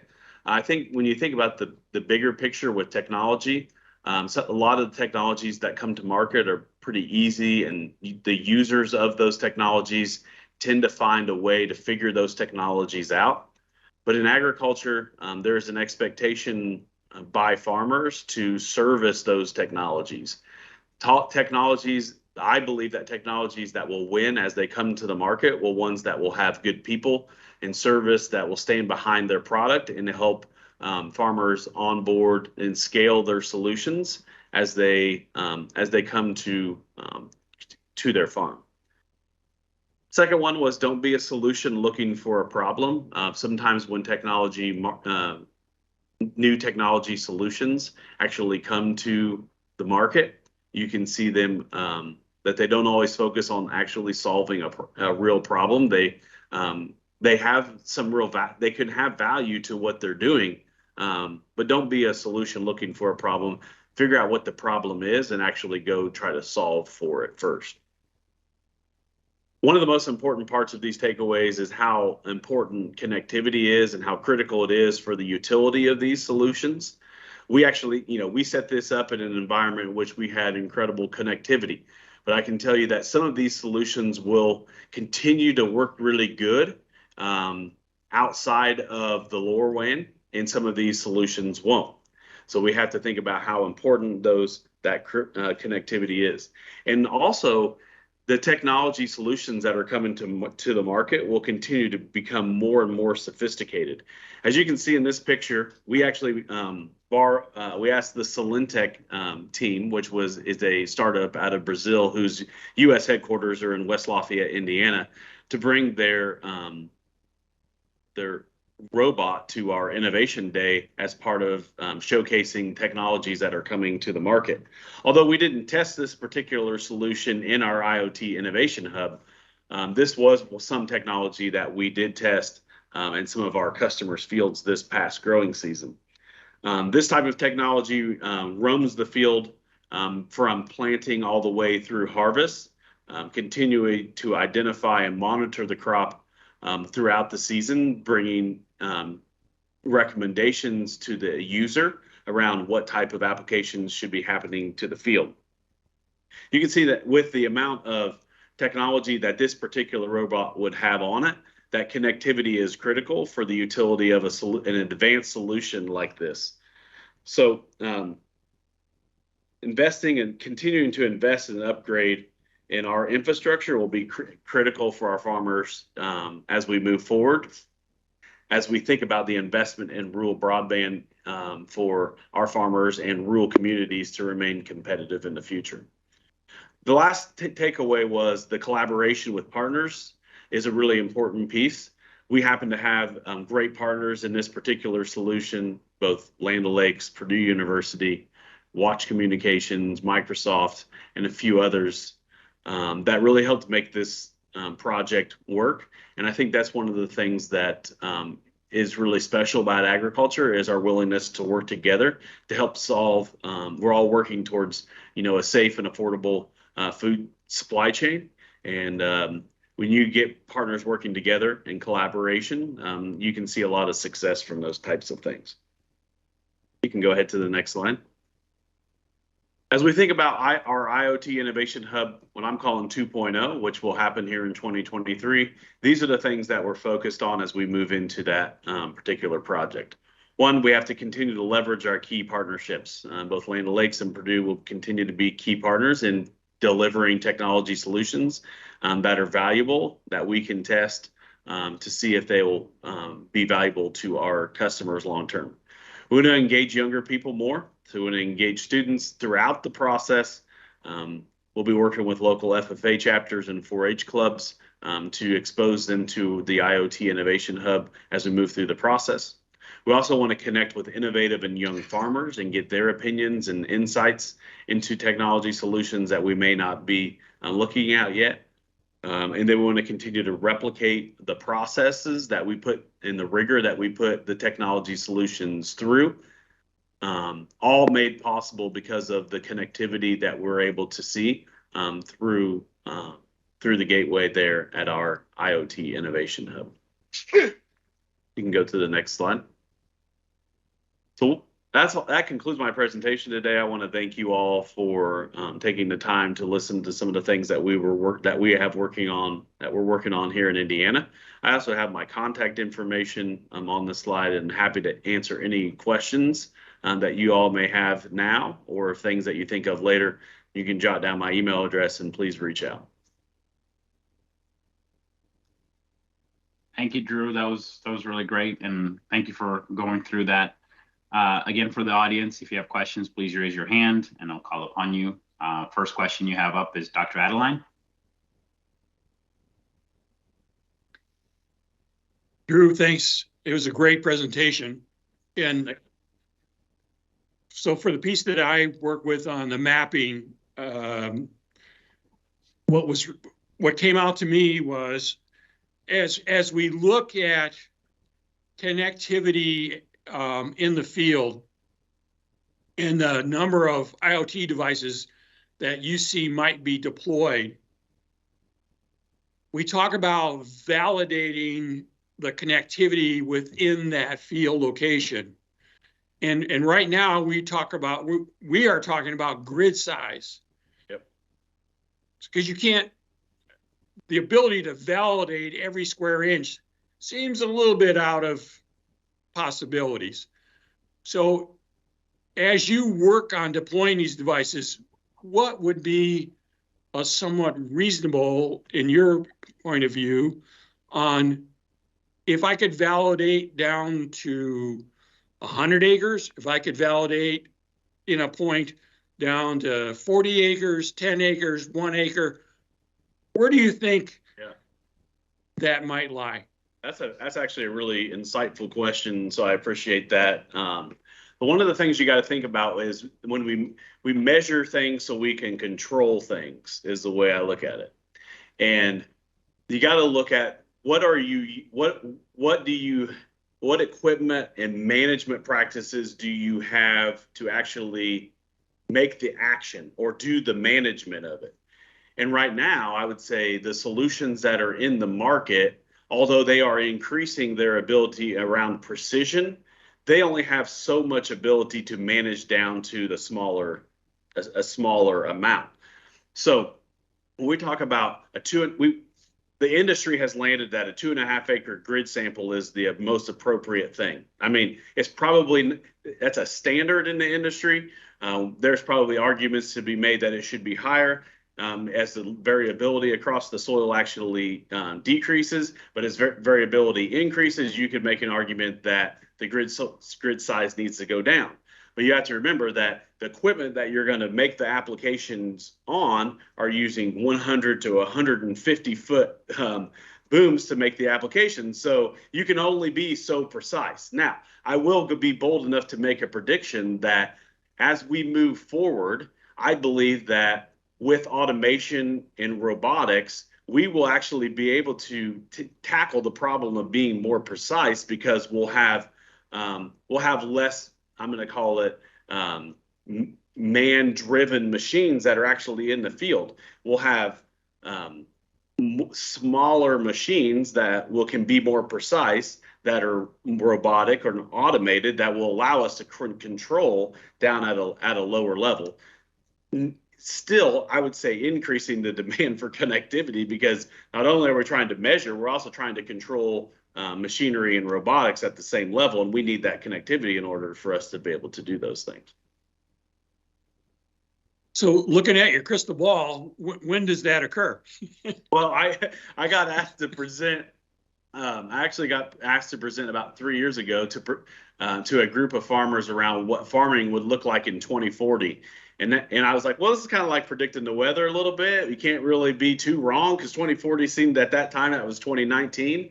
It seemed like a long way off. So I, at that time, predicted that by 2040, we would see an increase in the number of automated autonomous machines on the farm, but a decrease in the amount of labor that it's going to take to run those things. So 2040. Excellent. Thank you very much. I appreciate no problem. it. Heather has a hand up. I do. I want some product leads on at least 2 of these items, but so a 2-part question. One in particular with the soil sampling probe, that seems like something that could be in the marketplace right now, potentially. I know in our farm, we'll take between 1,200 and 3,000 soil samples every fall. Yep. And that's just a whole lot of information. Like you mentioned, you can lead to time delays, and now the weather hit, now we can't get in for a month to make those soil amendments. But question I had on the autonomous robots, could you walk us again through how you connected those? Was that the lower WAN piece, or what, and how far were they from your internet hub and so on? I apologize, I kind of missed the details on how you made those operational. Yeah, so great question, thank you. Each technology solution had some sort of a different type of connection. So some of them actually would use just existing LTE connection to relay signal, right? Which is like the soil probe you mentioned. Because we need to be able to take that from field to field, and we don't need to be constricted by the LoRaWAN. Where the other probe that was going to be in the field all year round, that was the Teralytics probe, was actually connected to the LoRaWAN gateway, which was right there at the field level. So I think that's a 20-acre research site that that LoRaWAN was covering right there at that particular location. There were some solutions that were connected to the LoRa and other solutions that were more mobile that were actually just connected to LTE. But it allowed us to actually compare the differences, because some of them we could use either connection on. Real quick on the soil sampling thing, when I talk about solving real problems, I understand exactly what you're saying around the soil sampling thing. We take almost 2 million soil samples every year in our business. And remember, I told you, like, we got to ship that heavy stuff to the soil lab, and then we have to wait for, let's say, 3 to 5 days to get the result back to us. I think this is a very promising solution. Now, we did test this with our agronomists, and they took it both on-site and off-site. We found it within, if we were using the soil sample today as the standard of, like, the gold standard, saying it's the appropriate one, we still have some room to with that particular solution in terms of getting it closer to what we believe is the gold standard of the lab in order to be accurate. So it was within 20%, but we feel like we need to be within 10% or less in order for it to be accurate. But I think that's just going to come with testing and calibration and time. And the other one that was in the picture that we didn't talk about so much, and this was too early in the beta for us to actually test it effectively, was we pull somewhere about 5,000 tissue samples every year in different fields. So these are, as the crop's growing, we pull a piece of the leaf, send it to the lab. Same thing as like soil sampling. This was a hyperspectral camera that was hooked to a cell phone that you scan the leaf and actually gave us a query around the nutrition level existing in that leaf. And that's another one. We hire 25 interns every year to go out into the fields to go pull these 5,000 samples. If we could deploy those interns to a smarter, more high-tech solution, it would allow us to repurpose some labor there and become more efficient. Thank you. It's just fascinating. I'd love to get a hub in our area, and I'm really hoping our NSF application will go through, because we want to see how these autonomous robots might work in an area that's not near any sort of research center. Yeah. Thanks. Yeah, that's right. Julie? Thanks, Teddy. Drew, thanks for the presentation. My comment really is from Dr. Adelaide's mapping remarks. We've built statewide LoRaWAN networks that are open source. And the question I have for you, Drew, and also for the work group, is even if we're able to map to the acre level, to the grid level, solutions are not all the same. So the end solution that you're deploying, even if you have LoRaWAN coverage, may not operate the way a similar LoRaWAN solution would, or a solution that would require broadband, for example. Can you talk us through your experience with that and any, I guess, advice you could give this group as we look at mapping areas? Yeah, that's a really good question. I don't have an exact answer for you. Right now we are rastering the maps that we've created today would be mapping that we've done that allows us to take data that's specific to that GPS coordinate on that field and then raster it across multiple, data points. Yes, coming up with some surface level map that allows us to take, a more prescriptive approach of that solution. And it's all GPS driven right now. So you're going to say, hey, this is the rate that I want for this field. And I'm going to take that shape file, is the technical term, and put it into a big application device that changes the application. So I think for us, it's around the speed of the sensor and the ability to get more timely. And I hope maybe I can at least provide some insights to your question. So if we could do that in more real time, that would be the place where I think we could be more efficient. So if, say, we have a sensor, this sensor network kind of scattered throughout our trade territory that's measuring the amount of nitrogen in the soil, for example, we can use like a LoRa gateway to get that information to a network that will allow us to make more sophisticated decisions, and that could be both more profitable for the farmer in terms of the amount of application that he's putting on the crop, and more sustainable because it would allow us keep us from over applying, because over applying happens typically when you don't have the information or the data that you need to make a better or more sound decision. So I hope I can at least that provided a little bit more insight into your question. I'm still learning a lot about LoRa and the connectivity of those things. There's some cool projects that are happening in Indiana. It sounds like it is in your area too. So thank you. No, that was really helpful, Drew. Thank you. Okay, Andy? Fantastic presentation. Thank you very much. I have two questions. I apologize.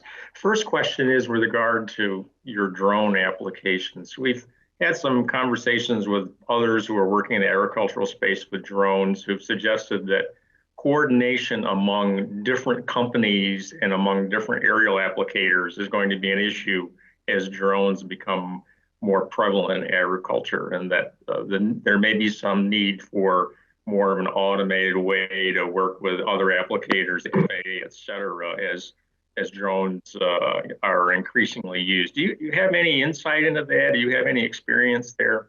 Well, this will be our first year of actually commercially being able to fly the drones. So our frame of reference is just partners that have already experienced it. I can tell you that in our area, there is a shortage of aerial applicators that are available to do all the jobs that are needed to be done. Hence why we made an investment in hiring some pilots and actually buying the drones. But in terms of coordination with the aerial applicators, I think there's absolutely going to have to be some processes put in place. And the challenging part is that is typically, at least in our area, our co-op does not own the aerial applicators. We don't actually own any planes to do the application. So there will have to be some very serious communication protocols put into place around how we're communicating directly with those aerial applicators about what's happening in the field. Most of the aerial applicators that I've spoke to about the drone opportunity are actually pretty bullish about it, and some of them are actually making some investments themselves because they look at it as an opportunity to get across to more acres.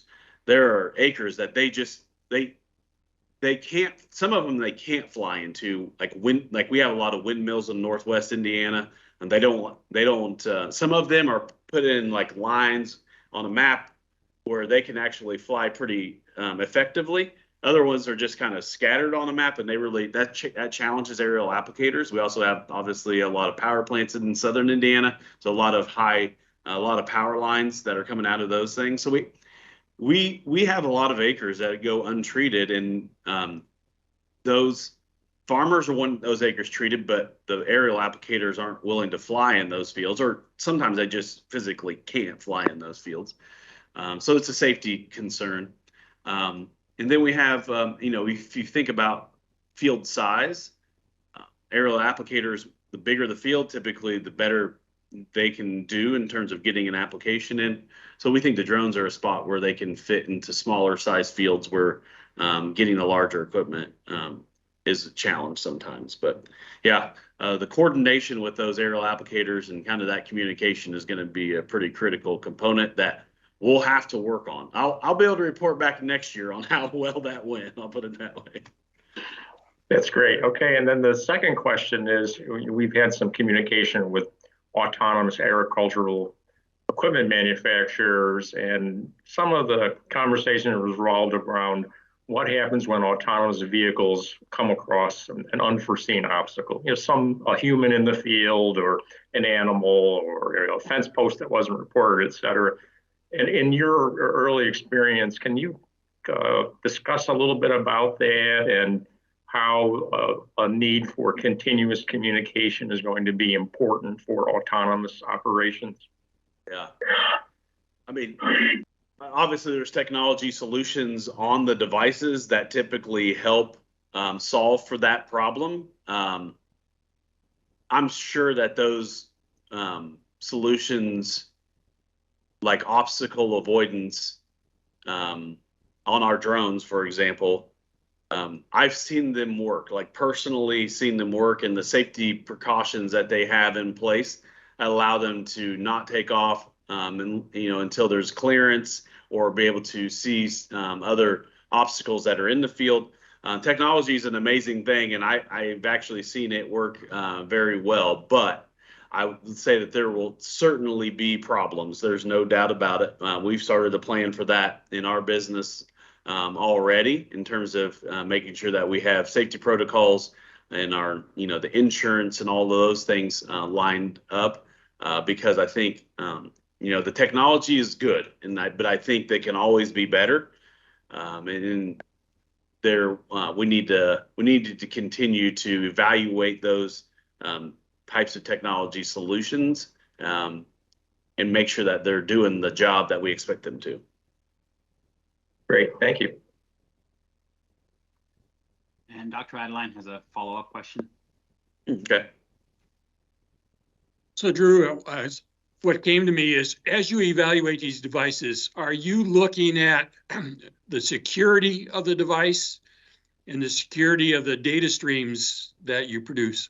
Yeah, absolutely. We actually worked with a data scientist from Land O'Lakes to help us with this part of it, and as we did the project in 2022, because that isn't an expertise that we currently had on our team. So we leaned into our partnership, and that's kind of what I was talking about, how important those things were. Our partner with Land O'Lakes in order to help us with that one. So, we have all been made well aware that agriculture can have a target on its back as it relates to data security, and something that we talk about all the time with our IT team.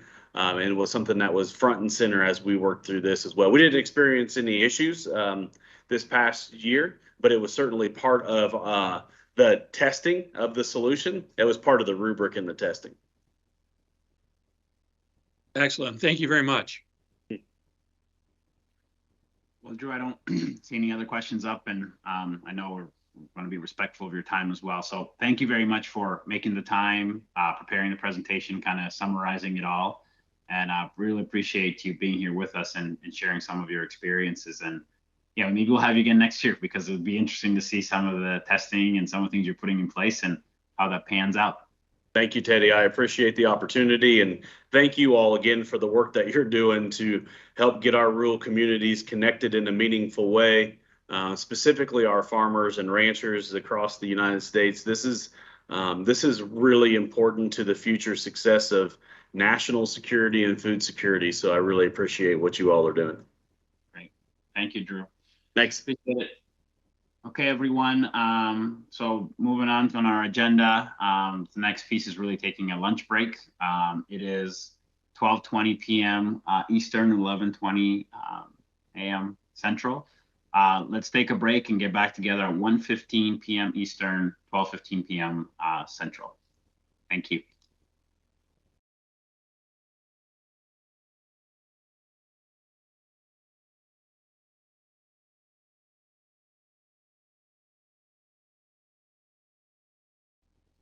All right, welcome back, everybody, to the task force meeting.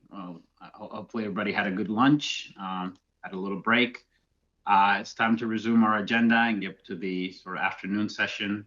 The rest of our time will really be dedicated to doing some working group updates. I know several of you have sent some presentations in and do have some information to review with the task force. as usual, we'll let the presenter go, do the updates, and then we'll engage in questions, comments, etc., and go from there. So with that, the first group up for today, at least for now, is going to be the mapping and analyzing connectivity in agricultural lands. I believe Dr. Bajwa has an update for us there. And Shrikala, I will turn it over to you. Thank you, Teddy. I am going to be sharing my presentation. If you have trouble, please let me know. I'm calling from my hotel, and it's not very good. Connectivity is not very good. Sounds good. I'll let you know if we drop anything or if we have a break there. So.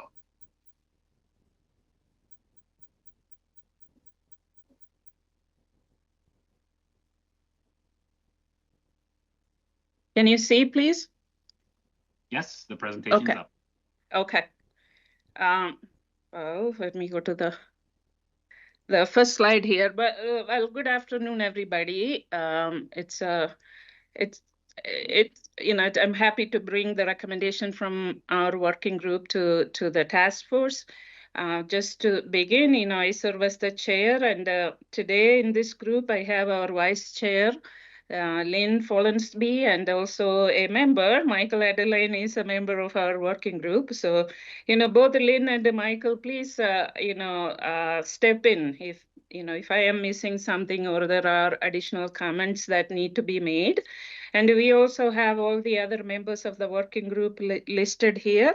In the interest of time, I'm going to the next slide. So I just listed the charges just to keep everybody, you know, focused that, you know, we are the connectivity mapping and analyzing working group, and we have a set of charges here. I'm again going to skip over that. If you want, you know, the presentation will be shared. So just to keep you on track that these are our charges.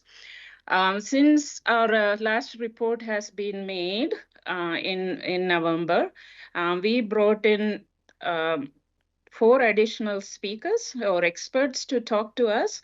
You know, Chris Lapeters from Cradle Point, and Andrew Burke and Laura Levier from USDA Rural Development, and Robert Waitrell from South Dakota State University, and Harry Christie from Penn State Extension. We have 2 more speakers scheduled to come and to talk to us in the coming weeks.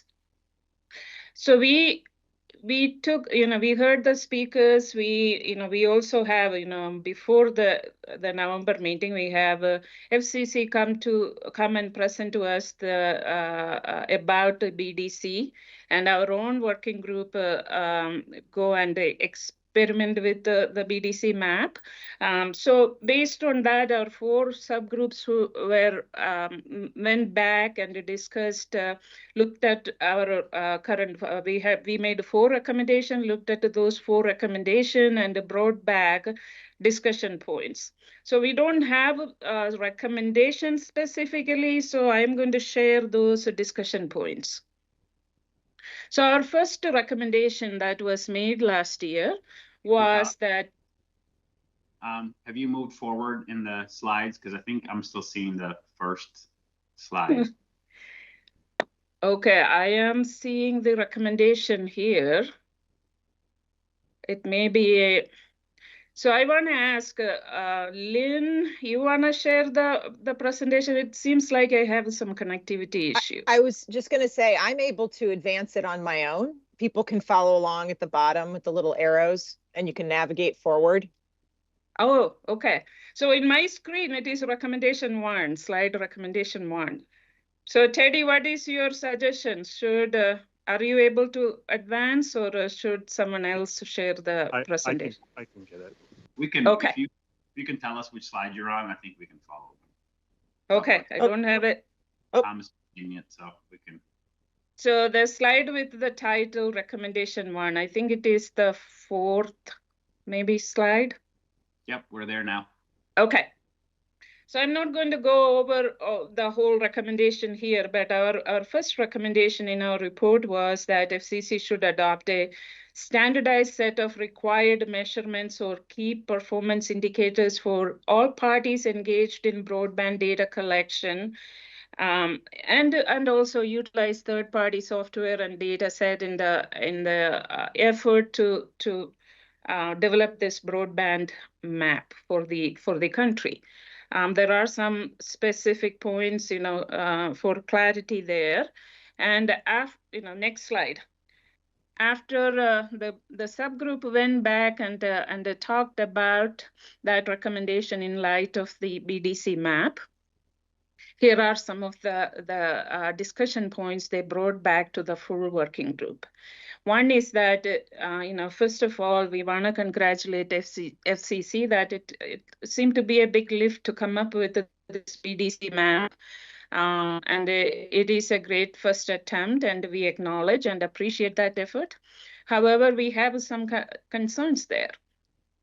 The number one concern is that, I mentioned this to Kirk when he was presenting in the morning, that BDC map lack outside verification data from existing broadband service providers or any other data source. Again, many people are collecting data, but we don't have verification data in the map.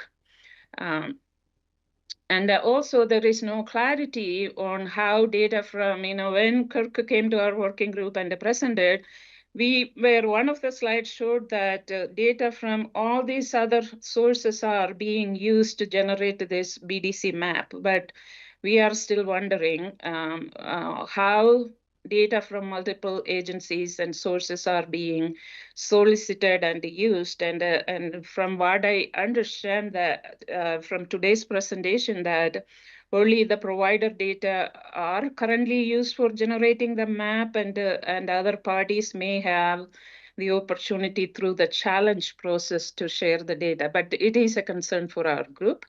Another issue is the complexity of the challenge process. Some of our working group members went and tried to do a challenge and feel that agriculture stakeholders such as farmers, ranchers, and farm laborers are not, first of all, aware of the BDC map or the challenge process, or they may not be able to file a challenge because it is not a simple process. We also feel that there are many farmers out there who don't have emails or connectivity. So, there should be some other way for them to participate in the challenge process. Finally, some of the key limitations that the working group urges FCC to consider is to simplify the challenge process, the BDC challenge process, further to capture the interest and the participation of the agriculture community. Issue an FAQ based on, there are these intelligent software tools out there based on people attempting to do a challenge and what sort of issues they face. A self-writing FAQ based on those errors or challenges the users are facing. Finally, to define and implement a demarcation point for data collection and reporting for verification data and a challenge process inside the user premises. Again, this is coming from, if you are on a tractor, there may be the connectivity, there may be multiple devices that is modifying the speed of the broadband you are getting. So defining a clear definition of where the demarcation point should be. Our recommendation 2 was a second recommendation. Okay, this is next slide again. Second recommendation was for FCC to partner with the USDA and adopt a framework we suggested in our recommendation for determining and mapping unserved and or we call it negative space, so unserved and underserved agricultural lands and develop a pilot project with the USDA to share that map with the agriculture community through a visualization platform hosted by Agriculture Research Service, because that is something that the agriculture community is familiar with and they trust. And so the framework is also described there, and we also suggested that 40-acre grid as the resolution of that map. So the subgroup that discussed this recommendation further came back and brought these discussion points. We still feel that the unserved and underserved agriculture land map under the framework we proposed is important for the agriculture community if the intent of this whole activity is precision ag technology adoption.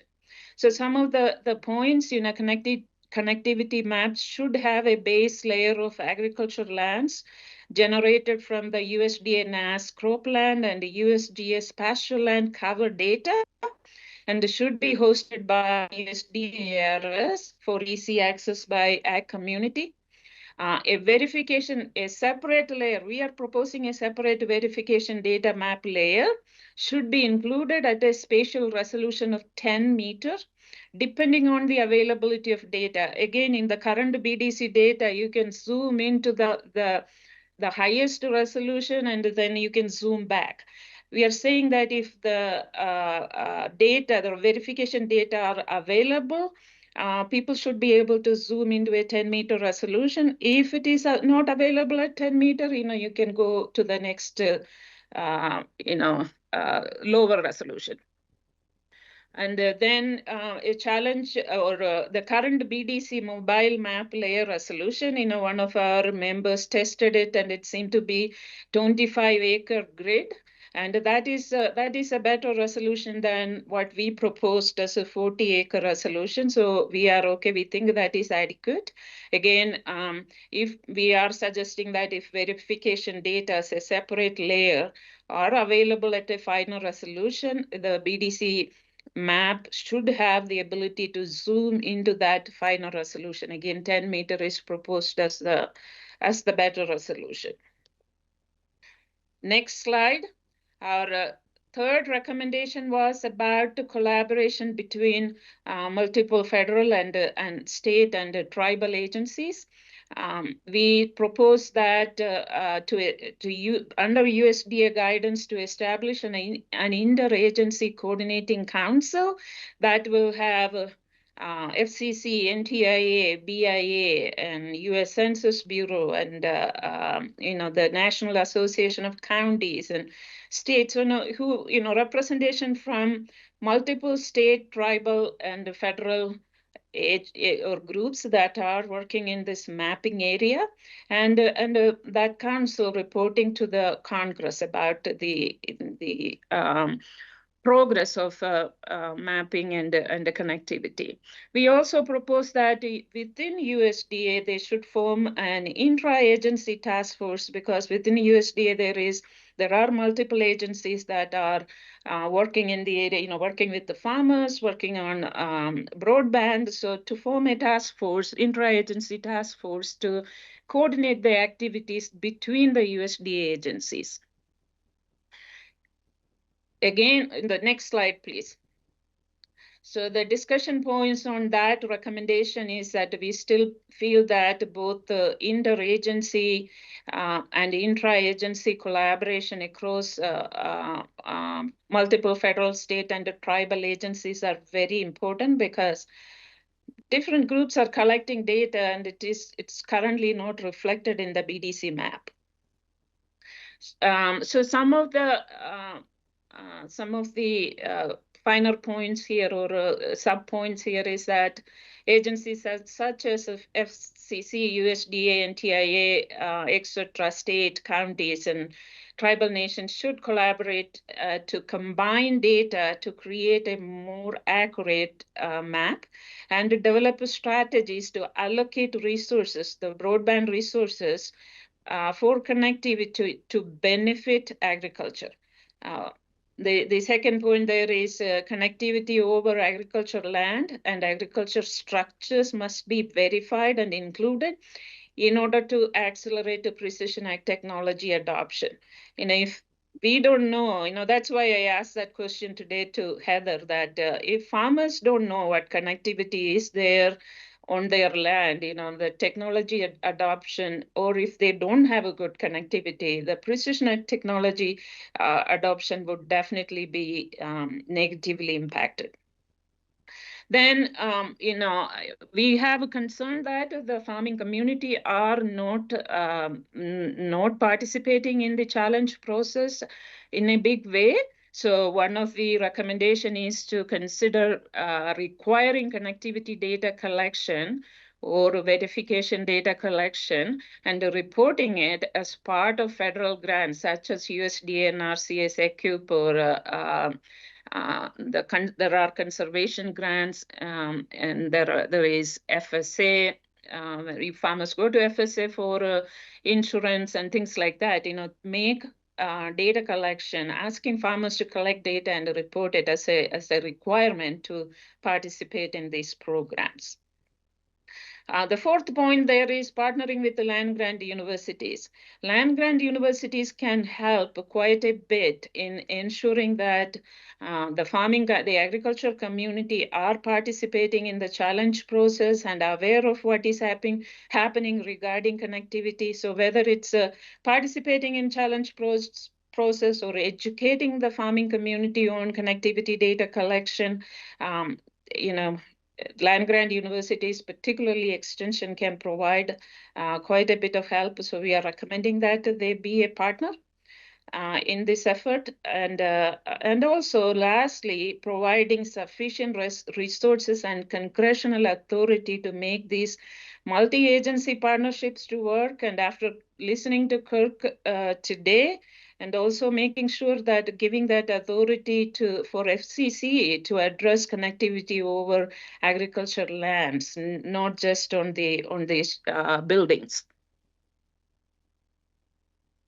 Our fourth recommendation was to incorporate precision ag connectivity use cases.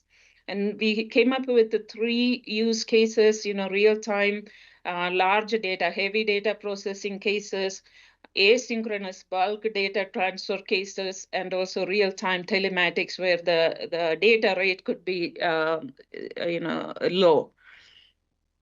And the discussion point here, it again goes back to the challenge the BDC and the challenge process. For the location fabric, the challenge process is based on specific to a location, a building, a structure.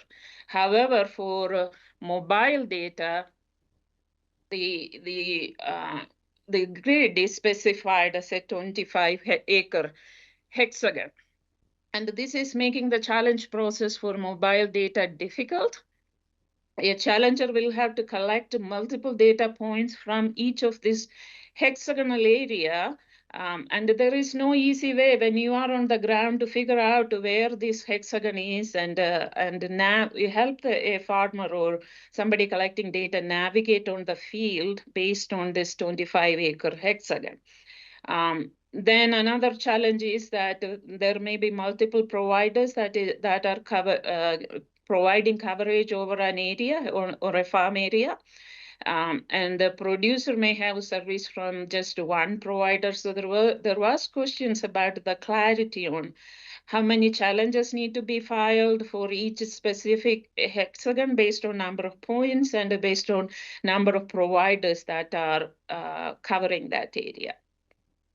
Then the last comment there is that the 3 mobile technologies specified in BDC, there is 4G and 2 5G NR, and the connectivity there is 4G, it is 5 download, 1 upload, 5G NR 7 download, 1 upload, and then the 35/3.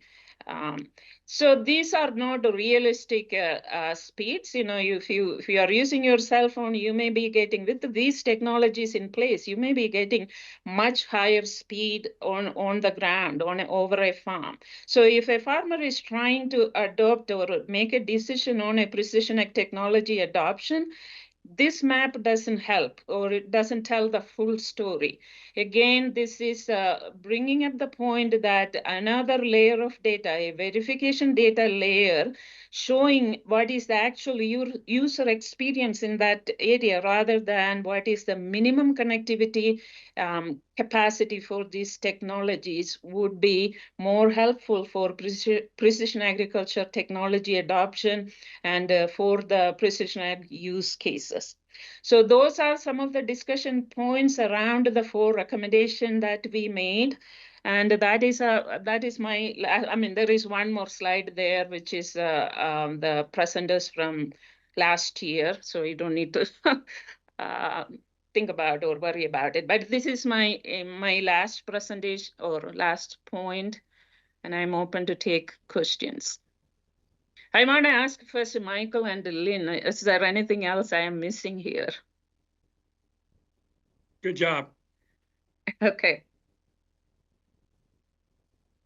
Any questions or comments for Dr. Bajwa and the rest of the working group? Andy Bader has a hand up. Go ahead. I love your presentation, and I've been thinking about the use case perspective from the working group that I'm engaged in. Can you flesh that out a little bit more for us on how that would work? And maybe, I don't know whether the person that was advancing the slides, maybe could even go back to that slide, because somehow I feel that might be spiraling back towards me, and I want to make sure I understand what you're after.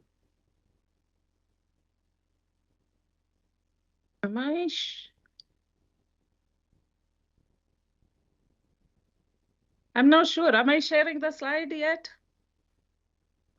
It flashed up for a minute. Was there a specific slide, Andy, that you wanted to review? Well, there was, I think, like maybe the third from the end, there was a use case slide. Yeah. Okay, there it goes. So Andy, we looked at for a farmer or rancher to adopt a specific technology. What do they need to know? So from a technology adoption point of view, we thought that there are 3 use cases that would be important. One is, well, this is not the, can we go to the previous slide? Yeah, there. Oh, no, that's not the one. The previous slide. I don't know. I think I am not the one. Yeah, no, Tom is presenting, so he's. Oh, okay. Okay. Tom, can you go to the previous slide, please? Slide number 10.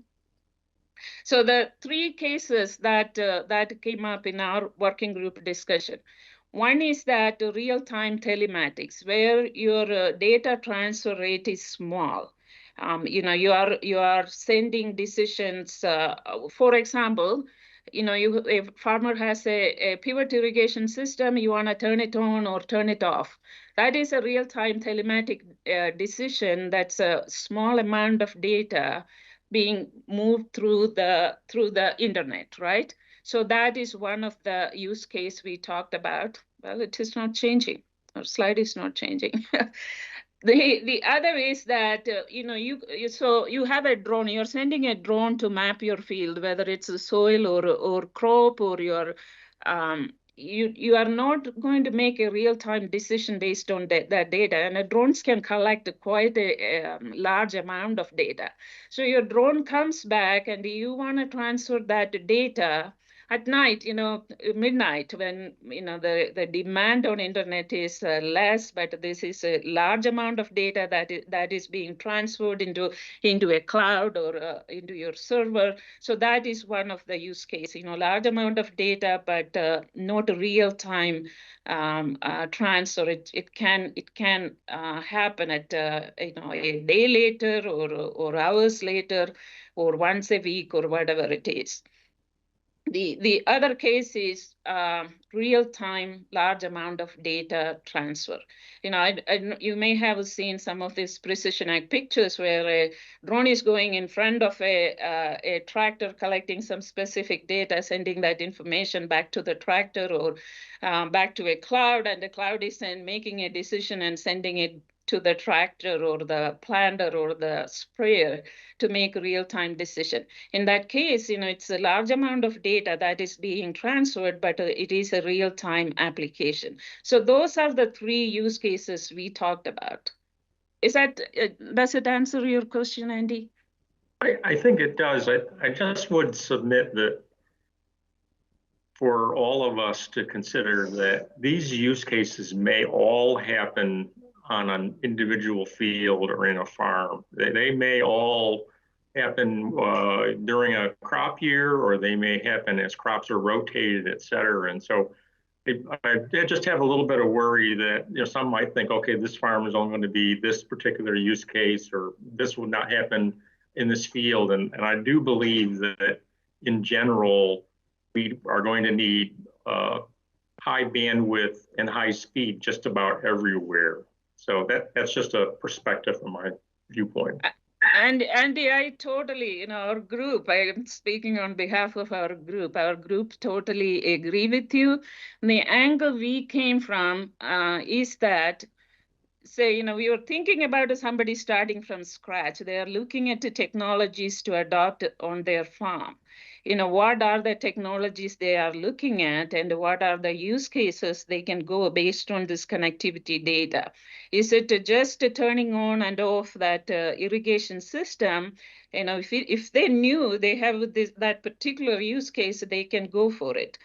If they want to use a drone-based application, again, there is a use case that can guide them, saying that they have the connectivity or they don't have the connectivity to adopt that kind of application. That's the angle we were approaching it from, but I'm going to call out Lynn to see if she want to add anything more there. Yeah, I was just going to say, you know, we absolutely had recognition that there was another group working on this particular issue about use cases. So we were just trying to think of the basic use cases that would be relevant to creating a map, because what we were looking at is from the mapping perspective, not trying to define the use cases. We absolutely would defer to your working group on what those are, but that those use cases need to be considered when determining what information should be on the map. That was sort of how we were backing into it. So I'm going to give you one more little perspective on this, just the way I'm thinking about this, and for the farmers on the call. And so I'm looking at what you're suggesting here, much the same as a farmer would look at soil maps, fertility maps, tilth capabilities, et cetera, in a field. And so if I know a field is never going to have a certain amount of connectivity, my notion that I'm going to run an autonomous vineyard on it is never going to fly. That's kind of what I think I'm seeing here. That's you are on target there, Andy. Exactly.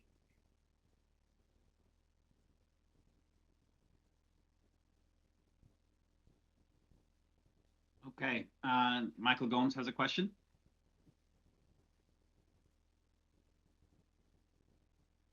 Yeah, thanks very much, Dr. Bajwa. So I guess my big comment would be that you might want to consider a use case that's on the edge, right? That uses the tractor implement combination that is not dependent on connectivity, because just understanding, you know, the croplands of the United States, there's going to be some areas that don't have connectivity. And so if you at least put in your use cases, one use case that is basically on the edge where the tractor implement combination is working independent, right? They have a data repository on the machine.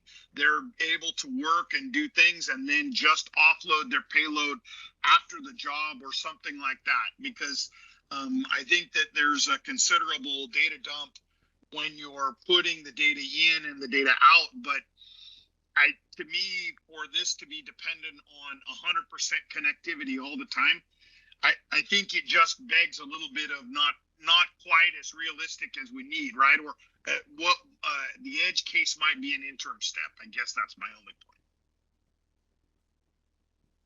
So, Michael, good comment. I'm just wondering, one of the 3 use cases already covers that. One of the cases is that, I mean, we said it's a bulk amount of data, but it's not about a real-time transfer. It is about,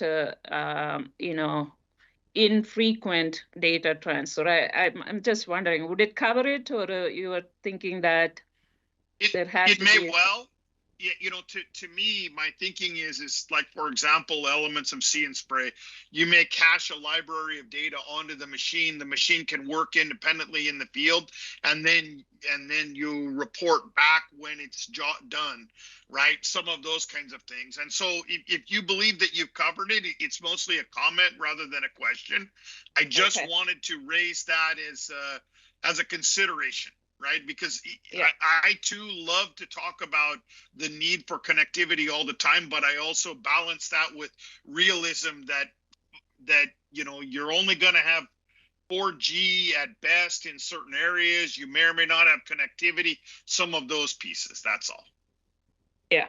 Well, I will take it back to our working group, but I am, my initial, this is my personal thinking here, is that between our second recommendation on having a map of negative connectivity or unserved and underserved map, plus that one use case where you are not transferring real-time data, you're transferring a delayed, use case where there is a delayed data transfer. It may cover it, but I want to take it back to our entire group and talk about it. But good suggestion. Thank you, Michael. And Julie has a hand up. Thank you, Dr. Bajwa. It was awesome to see you call out the issues with challenges specifically from the rural communities, farmers and ranchers. Has the mapping group discussed at all from an interagency standpoint, potentially using the state broadband coordinators that BEAD now somewhat requires to help with that outreach and organization? So we, thank you, Julie. That's a good question. So we talked about that interagency coordination from a data collection point, because some of the, I don't know, every state has a broadband coordinator. That's, I think in Montana, it is probably a 1-person part-time job. Yes. So we were talking. Some states are collecting data, doing a lot in that in that area. So, our recommendation is sort of broad based in that all these groups that are allocating resources or managing resources for connectivity, that are collecting data on connectivity and making decisions, why don't they all work together? So that those are multiple federal agencies and state and a tribal council and all of that. But we haven't specifically talked about the state broadband office addressing issues with the challenge process. Somebody asked Kirk a question today about where are those challenges coming from. Honestly, I would like to see where, how many challenges are coming from Montana and where are those challenges coming from.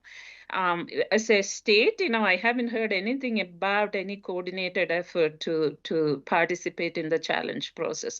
But you have a good point there. Should we be considering a recommendation where state broadband offices, when states have one, be responsible? Is that what you are saying, right? Be responsible yes, exactly, right. So yeah. If BEAD is requiring a state plan to how that money would be used, should we potentially look at having that be a requirement, rural outreach, rural mapping, maybe potential collaboration on challenges, digital literacy, et cetera. And I ask because that's one thing our work group is looking at and wondering if there could be some synergies amongst our recommendations and yours. I love your suggestion. We can talk off. Sure. Okay. or after this meeting about what your group is doing, I will definitely take this back to our working group. Awesome. Thank you. Great. That's really good conversation. And the whole point of doing this is actually for the groups to interact with one another. Dr. Bajos, thank you for putting that information together and working with the team to get here. Hopefully you got some good input for the team, and it continues to refine the work that everybody is doing. Thank you. Yeah. So with that, let's move on to the next working group. It's the Accelerating Broadband Deployment on Unserved Agriculture Lands. I don't see Jennifer Manor on, but Haran, I see you were there. You'll be doing the presentation. Yes, I will. Good afternoon, everyone. I'm Haran Rashis. I'm Vice Chair of the task force, and I'm sitting in for Jennifer Manor today. Let me give you a brief overview of where we are with our task force. The deployment task force, let me make sure I'm sharing the right slide here. I believe you're seeing the right slide, so that's good. The deployment task force was given a charge by the overall task force to develop recommendations that allow the task force to fulfill its obligations under the Farm Bill and to weigh policies and rules regarding such. We've gone through our various charges and worked to come up with several recommendations, and we're still working on more. In taking those charges, we took some responsibilities. Number one, our responsibility is to make recommendations, to evaluate how the Commission can remove regulatory barriers or reduce regulatory barriers to help with deployment and infrastructure investment on agriculture lands, evaluate how the Commission should allocate licensed spectrum for the purpose of accelerating broadband, and in conjunction with the mapping and analyzing connectivity on agriculture working group, recommend specific steps the Commission should consider to ensure that the expertise of the Secretary and available farm data are considered in Commission policy making that affects broadband deployment on agricultural lands. Our guiding principles in coming up with our recommendations have been to look at all technologies, terrestrial fixed and mobile wireless and mobile wireline, as well as satellite, and the role that they have to play in the deployment of broadband and precision agriculture to the farm or ranch. We're looking at broadband funding and licensing decisions and how they should be prioritized and should prioritize deployment to under and unserved agricultural land and isolated populations living on farms, ranches, or other isolated areas. And finally, looking at the resources that are available and what resources should be made available and how they should be allocated to meet the United States goal of providing broadband to under and unserved agricultural lands by 2025. We came up with numerous recommendations that we've agreed upon. We're still fleshing them out, but these are the ones that we're actually working on and have consensus. One, all U.S. federal agencies should use the same broadband definition and standards for funding decisions that is updated on a biannual basis. The Department of Agriculture should develop funding programs to support the build-out of local last acre networks to ensure the capability to use precision agriculture systems and devices. We've heard a lot about that this morning, or earlier this morning, and that theme seems to run through several of our recommendations. That last acre versus the last mile that the broadband mapping that's out there right now is actually looking at. When determining broadband funding decisions, recommend prioritizing grant applications that include wide area coverage to the agricultural acreage, including the farm, office, or house. The FCC should make available dedicated spectrum for precision agriculture at a low cost. Those are those private networks that we saw some of in videos and others this morning. USDA should provide funding for build-out and operation of last acre networks.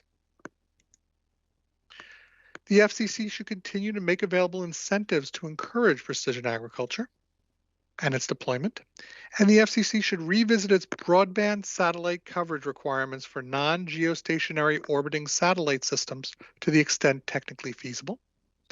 The FCC should implement geographic build-out requirements for spectrum-based licenses And both the FCC, the USDA, and NTIA should use this metric for funding to ensure the coverage of unserved agricultural lands on a timely basis.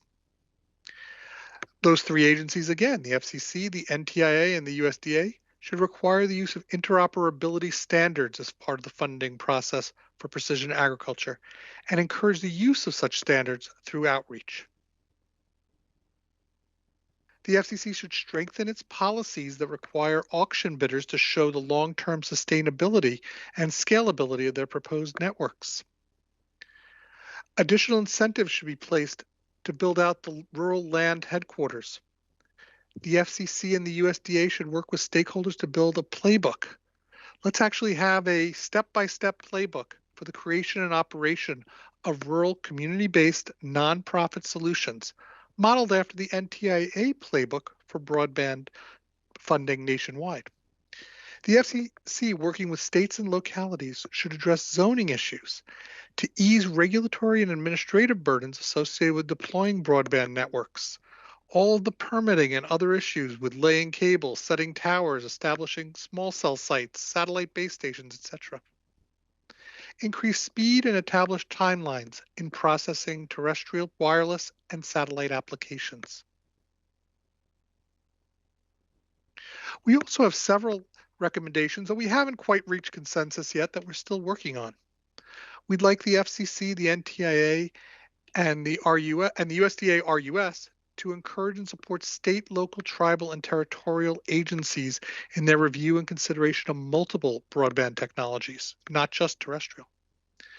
During the build-out of funded broadband networks, federal, state, and local governments should consider providing users in those areas with funding to support use of broadband services of a lower baseline till the funding service is deployed. That one needs a little explanation, and that one is if we set a standard for upload and download, yet we can use satellite or wireless to meet those standards, let's try to get something out immediately while we build out the fiber that could take months or years to get out to those farms. And the FCC, NTIA, and USDA should facilitate the ability of parties to obtain funding from multiple government sources, with one not precluding another in different geographic areas. And we continue to develop recommendations. As of our meeting last Friday, there were still things coming up, and we're fleshing them out and working to reach consensus on whether they will be in our final report.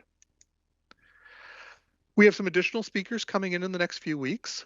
We're going to have a talk on the state of precision agriculture in the United States, and I'm working on getting someone from the Senate, where the precision agriculture bill was just introduced on March 7th, to talk about what's happening with federal legislative proposals. As I said, we want to have consensus, and we're working towards that on outstanding recommendations. And then looking at the status of our draft report right now, over the next few months, we're going to be doing a lot of editing to get it looking good and consistent messaging throughout the entire report and consistent language. I'd like to thank the members of my deployment working group. I'm not going to go through all of them right here, though I will give a shout out, obviously, to Jennifer Manor, who couldn't be here today, and to the members of the Precision Agriculture Connectivity Task Force, who I believe are on the line, who are also members of our working group, Jimmy Todd and Anthony Dillard. Thank you very much.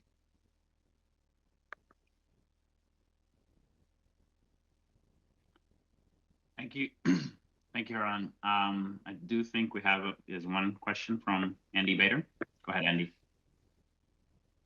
Wonderful recommendations. I love all of them. With regard to dedicated spectrum, we know now the NTIA has an open rulemaking on potentially reallocating spectrum in the United States. Has your working group identified potential spectrum that could be allocated solely to agriculture? We haven't gone down that route yet, but that is a great idea. I will take it back to the task force. Thank you. To the working group. Heather? Hello. So a question is, on your recommendations, do you see any that require some urgency right now that we need to insert into the Farm Bill? Or if your group has talked about that, and I think I'd extend the same question to all other working group leaders. maybe. Everything is urgent. Yeah, that's true. Okay. I think we'll have. I know we have not considered that. Once I line up a speaker, I'm talking to both Senators Warnock and Senator Thune's office. Once we line up a speaker to talk about the various bills that are out there, I think we'll have a better handle on that. Okay. Thank you. Dr. Bajwa?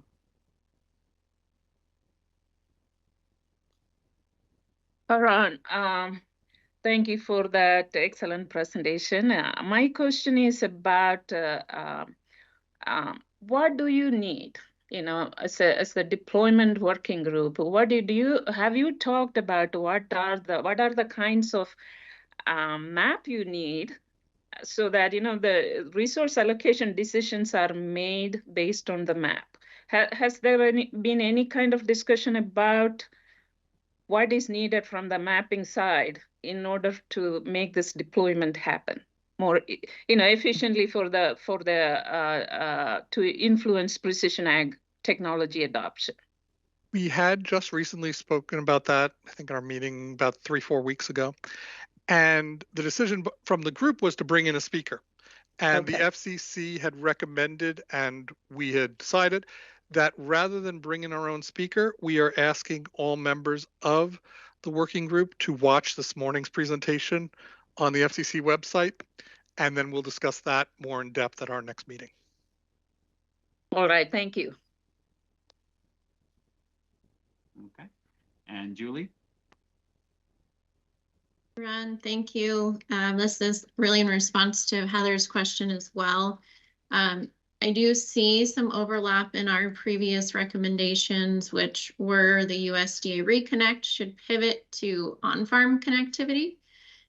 So my response is I'm thinking from a farm bill perspective that may be a recommendation from this task force that would need some urgency.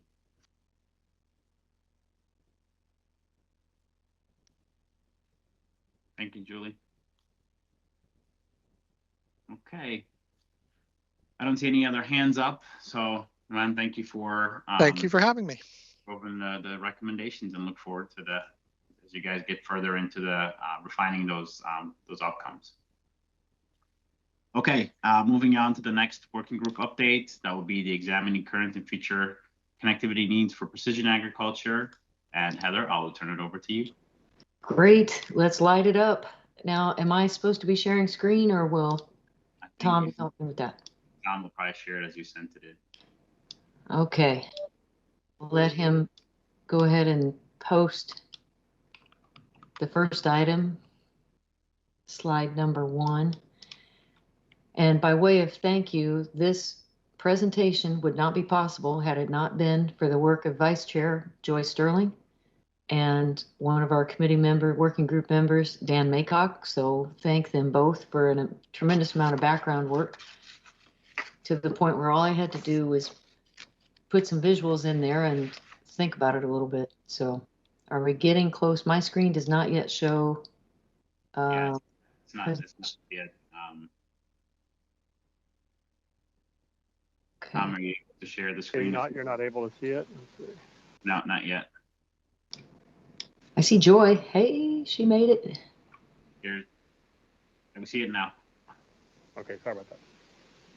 All right, great. So Tom, I'm going to try to say next slide, please. Okay, I'll try to remember to do that. But at this point, we'll lower the camera. Here's our update. In terms of timeline to delivery, you can see since our interim report raised some key questions, we've been convening since early January and had several experts already speak to us. And our subgroups continue to convene, subgroups on network infrastructure, edge and cloud compute, use case scenarios, and policy. Our goal, we're shooting for June 30th to get a working group draft for internally for review, and then by July 11th, a draft of more formal recommendations and report to the full task force for that final working group report to the task force the end of September. Next slide. Questions that were identified in our December presentation, you can see them listed here, but is the emphasis for short-term mostly on wireless? What do we mean by the repeated references to data?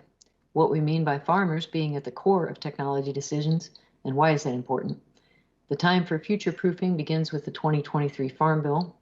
What is the significance of edge technology, and do we stand by a recommendation in our interim report of 100 by 100? At least those were some key questions that we pulled out as we watched the proceedings from the December meeting again together. Next slide, please. So on question 1, is the emphasis for short-term mostly on wireless? Well, yes and no. As you can see, wireless is needed to enable communication sensors and apps and just communicate among employees and team members.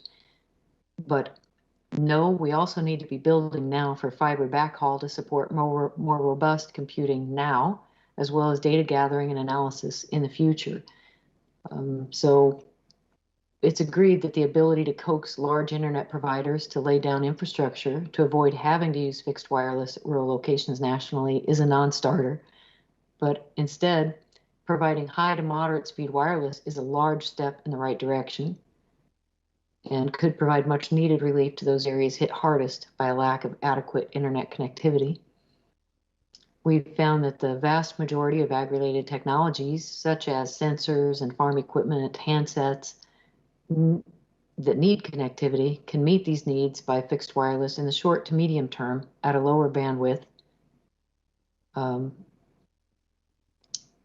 But because right now a lot of the high bandwidth applications are pretty niche at this point in time, like image recognition from drones, for example. Next slide.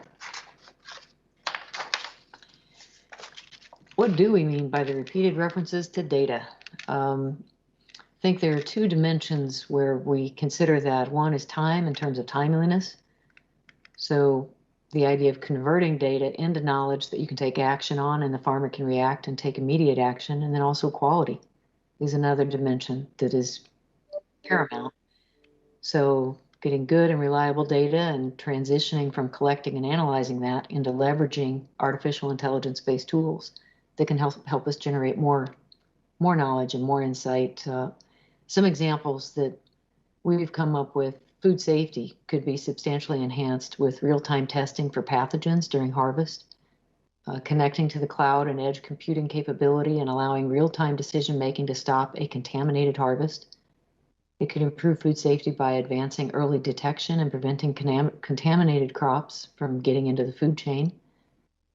Now, as more data-rich applications are being deployed on the farms, we farmers can make better decisions faster with the data at our disposal and believe it will push us from simply collecting and analyzing to leveraging the tools.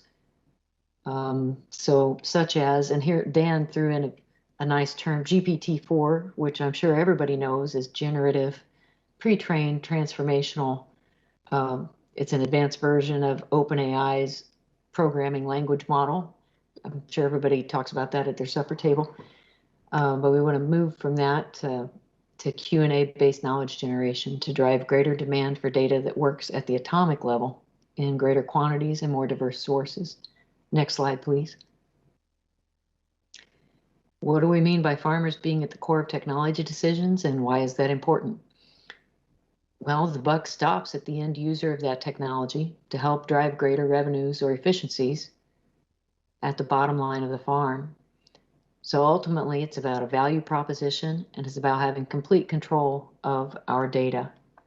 It's not just budget allocation or potential issues around implementation, so much as it's the constant need to justify then validate the cost with payback periods 12 to 36 months or possibly even longer. And depending on the overhead for implementation, where we have already full-time employees in place and we're expecting technology to either accelerate and enhance their work or potentially replace their work, it's really hard to justify paying for that extra potential toy rather than solution. Next slide, please.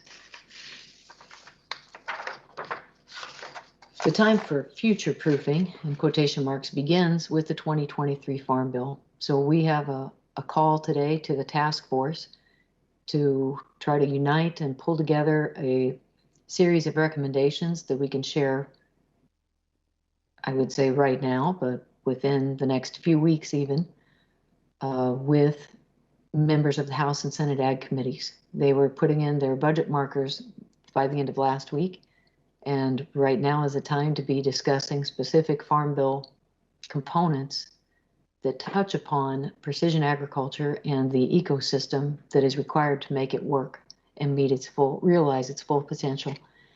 So some of the examples that we've identified here, just in our working group, you can see the need for broadband in the farm field that acts as a foundation for technologies, leveraging this capability to communicate. In mapping, today, mapping does not include agricultural lands, and the mandate for the new FCC maps is strict to households. I think we've already touched on a recommendation from our mapping committee that could be even more pointed toward engaging USDA in mapping farm fields. Future proofing, we talk about if we start building today, we could have the infrastructure, or at least elements of it or plans for it, by 2026, when our current standards will be obsolete. Telemedicine, another opportunity within the Farm Bill, is in the telehealth piece. I think Eileen Maffness was online with us earlier, and she had history in that space from USDA. But we see telemedicine tying it to veterinary medicine, in addition to rural health and our employee health and well-being. And it's especially important given the shortage of livestock veterinarians and veterinarians in rural areas. We also talked about our food safety example. I shared that example with you, but there may be some tie-ins there that we could look at within a couple different titles, maybe even the nutrition title, let alone the research and education title of the Farm Bill. In terms of a farm connectivity ecosystem, the most advanced practices today employ an ecosystem of technology with fiber, towers, satellite, cloud, edge computing, and ubiquitous 5G. Now, I see ubiquitous 5G in writing, and I'm going to say we're lucky to even have 2 LTE, but it's the point of being interoperable across several different technology platforms. So we need to really stress that all of this underpinning this entire ecosystem and allowing for redundancy requires fiber and fiber optics. And then the climate, and we see so much investment in climate by USDA, but it seems that broadband in the field is essential to measure these complex issues such as carbon sequestration and other soil health, soil profile characteristics, just as one example.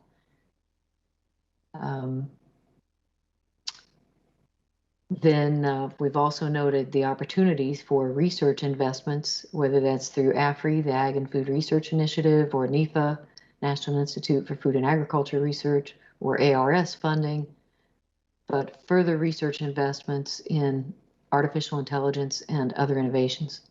Next slide, please. Now, one question we were asked is, what is the significance of edge technology? And to quote George Woodward, one of our working group members, cloud without edge is a bridge to nowhere. Now, we working group members kind of throw that in for fun because George is really good at banging the edge drum, but we generally recognize that edge does enable larger data loads to be locally processed, that it's absolutely essential to the future of precision agriculture technology. We need those larger data loads being processed and transmitted on the farm and be locally processed and sent back to the source or possibly up to a cloud in a more compact form versus the raw data that can be so overwhelming. It also lowers the burden on backhaul between a farm and the cloud service it's utilizing and helps expand technology capabilities of a farm much faster than waiting till rural backhauls can keep up with more data-rich ag technologies being developed and deployed today. Next slide, please.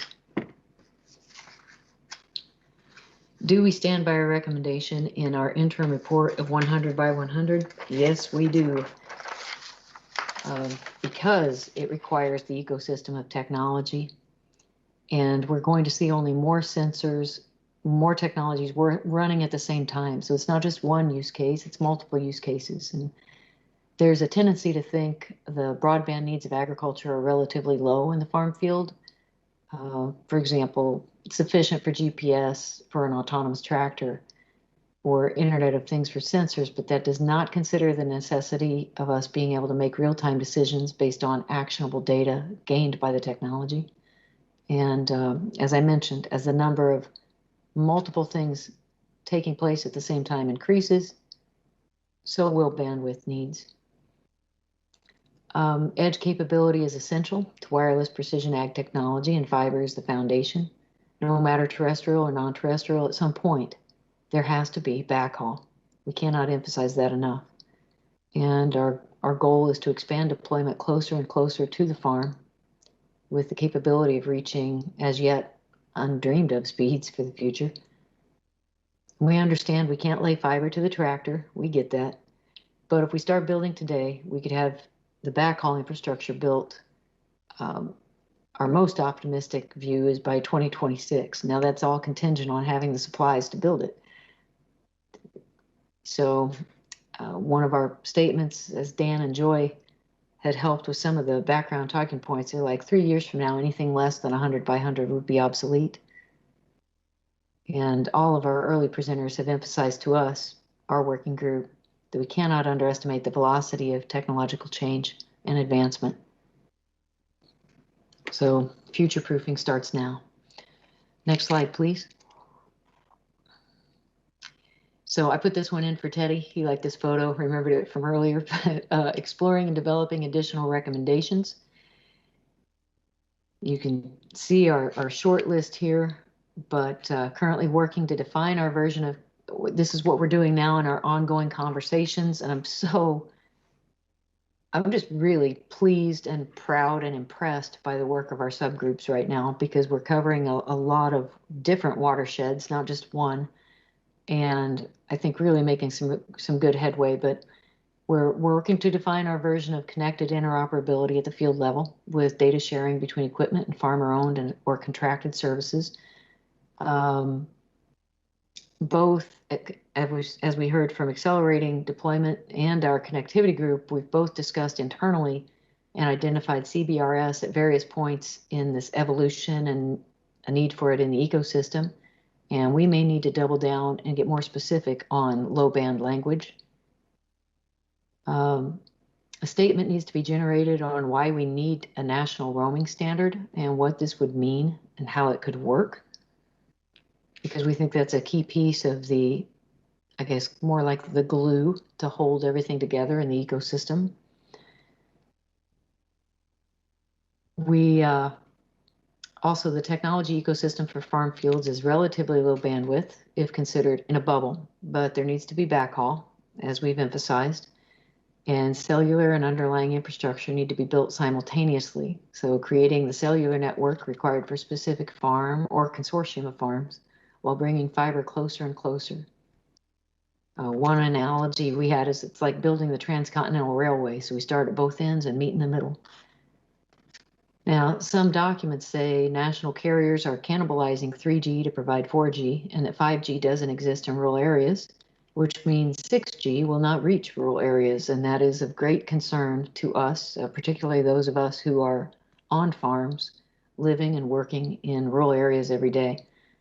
So we're working on kind of providing more details, more research on how 5G is deployed on low mid bands and how legacy technologies could be supported.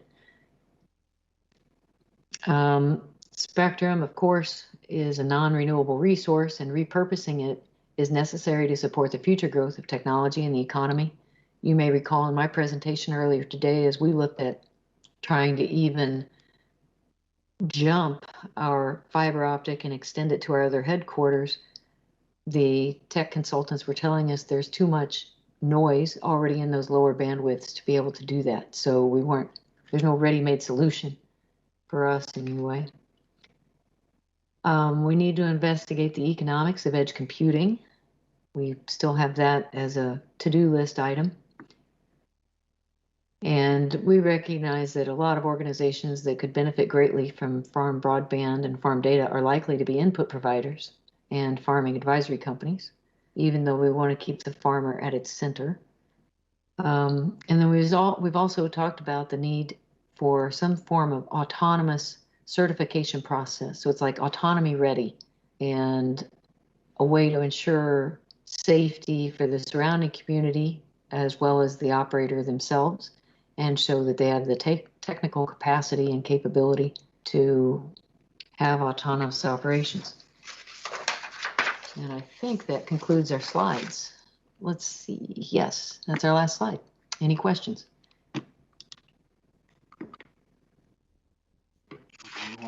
First question from Dr. Adeline. All right. Heather, I didn't want to let you down. I know. I was like, you got to be in like pole position. Hands up. Boom. Okay.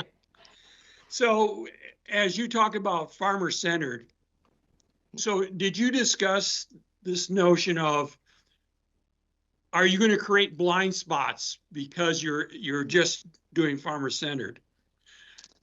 Another piece of that is, what is society's role in this dialogue? Not just farmers. And the last thing is, tell me your secret sauce on how to get farmers to agree on what technologies they want.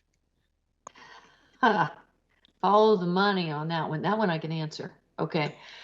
As far as the concern over creating blind spots, we've not had the discussion, but I think that our group is very cognizant that it's not only, I think our emphasis was to say, remember, farmers ultimately have to gain from this. It is their data, it is their information. They need to be at the center, but we're very aware that just the supply chain in general and all the outside contractors and people with whom we do business also have a stake in this game. So that's another piece when we talk about interoperability and the ability to share data when and how, kind of on our terms, speaking as a farmer. That's, I don't want to say top of mind, but I think we're in agreement across our working group that that's how we want it to work. In terms of society and their discussion on connectivity and needs, if we just look at our working group and use cases, we have not asked that question specifically. However, we have talked in general terms. It has come up and it appeared in our interim report in December as well about some of the expectations, in particular in the environmental sphere, as we talk about the role, the solutions that farmers and working lands can provide to help mitigate extreme climate variability or to possibly sequester carbon. And I say to possibly because it varies by soil type and climate where you're at in the world. Sure. So we've talked about that in broad terms, but we've not said, hey, maybe we should get a consumer focus group together and share what we're talking about just to see how this sits with them. We've not done that. You know, just a comment, when you talked about national interoperability, I thought of custom harvesters, and that might be critical for them coming from Texas up through North Dakota. Yeah. You know, in Canada. That could be critical. Yeah. Yes. So, very good. Excellent job. Well, thank you. It's our team. Our team's awesome. Thank you for giving me good people, FCC. Appreciate it. And, you know, speaking, Mike, Dr. Adeline, just to cabbage onto that comment about a national roaming standard and that like custom harvest teams, one of the guest speakers that we invited to our policy subgroup was the director of policy affairs for Ericsson for the country of India, because some of our members, having traveled there or having to have worked there, were impressed by just how ubiquitous the cell phone service was and the implications that had for connectivity, which is our kind of bailiwick. So it was very interesting to get that international perspective, because we talked about that, I think, as a task force to say, how can we look at some other international, if you will, use cases or applications we had a few takeaways from that presentation. I think that, as a country, we're probably not as much of a technocracy or a monopoly. We just have a different political environment. However, there are still some lessons we could learn with regards to maybe spectrum and auctions and licensing and cooperation among states, just based on some takeaways from that presentation. So thanks for putting two together. Other questions or comments for this working group? Heather, I don't see any hands up, but the one thing I will say is you did have that one slide where you talked about the different applications of broadband and how it could impact, the food ecosystem, telehealth, and things like that. I think one thing to consider there would also be feed, fuel, and fiber. Yes. Right. So, like, whether it's, a lot of the corn goes into ethanol production, right? So yes, that's critical. Fiber, if you go further south, you're talking cotton. So that's critical. And then feed is the other big piece for livestock. Right on. Right. So we'll try to hopefully Joy's taking some notes. We want to expand our talking point there. Thank you. Okay. I see Julie's lit up. I guess she's just ready to go. No questions though. All right. Just testing my camera, Heather. Okay. Thank you. Tuning out or not. I'm going to listen to you, but I'm going to close myself. Thanks. Thank you, Heather, and thank you, Joy, and the rest of the team. So, and then onto the last update on the working group. So it's the encouraging adoption of precision agriculture and availability of high quality jobs. So with that, Julie, I'll turn it over to you for an update. Thank you, Teddy. Tom, if you wouldn't mind sharing my presentation, that would be great. Thank you. Okay. First, I want to start with thanking our working group. They've done a phenomenal job in keeping us moving with some amazing recommendations for our preliminary report. And I would like to go through those first, so to just jot our memories on where we've been, and then I'll present on where we're going. So next slide, please. So through December and reflected in our preliminary report were several recommendations around increasing on-farm connectivity, climate smart agriculture and sustainable productivity, improving collaboration, research and innovation, assuring long-term continuity of U.S. agricultural systems, solidifying cybersecurity and data privacy requirements, and assuring multi-scale adaptability in ag systems. Next slide, please. And after our last meeting, we took the recommendations from this task force to heart, and we've spent our last several months really defining and cleaning up our recommendations around three main points that this task force brought back to us. One of which was consider addressing anonymity of aggregated data, keeping in mind the sensitivity of farm record data. Here we have spent quite a bit of time focused on this. We've had Ag Gateway speak to us, the Ag Data Transparent Initiative, as well as Ag Data Coalition. And this has really led us into some recommendations that we'll be seeing in our summer meeting around data ownership, allowing data to move through the supply chain, and also interoperability. Clarify collaboration with land-grant universities and potential funding was another request from the task force, and we've been spending quite a bit of time there as well with updated recommendations to present this summer. And also consider recommending what should be offered at technical and community colleges from a precision ag standpoint. Our group felt this was also another great ask from the task force, and the work group response was, let's take this back. Agriculture really is a system of systems, from Mike Gomes. And we are really taking it from all the way from soil opportunities for jobs all the way to the rural wireless network. So we're really excited about presenting this in our next draft report. Next slide, please. So now our key areas of focus are going to be around cybersecurity and data privacy standards. Again, I've mentioned before, but we really do want to get to a point where we have some standards and potentially some means of additional education to farmers around what aggregate data means, what data privacy means for them. And we really want to focus this to drive precision ag adoption, of course, to eliminate barriers to adoption, and also look at it from the standpoint of the high quality jobs on connected farms, cybersecurity and IT specialists really could bring. We'll also focus on CTE community college education initiatives. Our work group member wanted to focus on outreach to citizens who aren't currently in agriculture, really how important it is for our nation, for our homeland security, geopolitical stability, and also as a means to increase collaboration and educational research all the way from land-grant universities, extension to the community colleges, FFA, and 4-H. We also have spectrum allocation for precision agriculture as one of our key topics where we will be developing recommendations for summer. Our group believes the CHIPS Act is something that we should look into. It specifically calls out precision ag wireless networks and also defines some needs around cybersecurity. So we are going to be digging into the CHIPS Act, and that's a new update from our last meeting. Next slide. And finally, we really feel that there are two key points that we want to have in our final draft that will probably be our heaviest lift. And we will be working on this simultaneously through our October draft.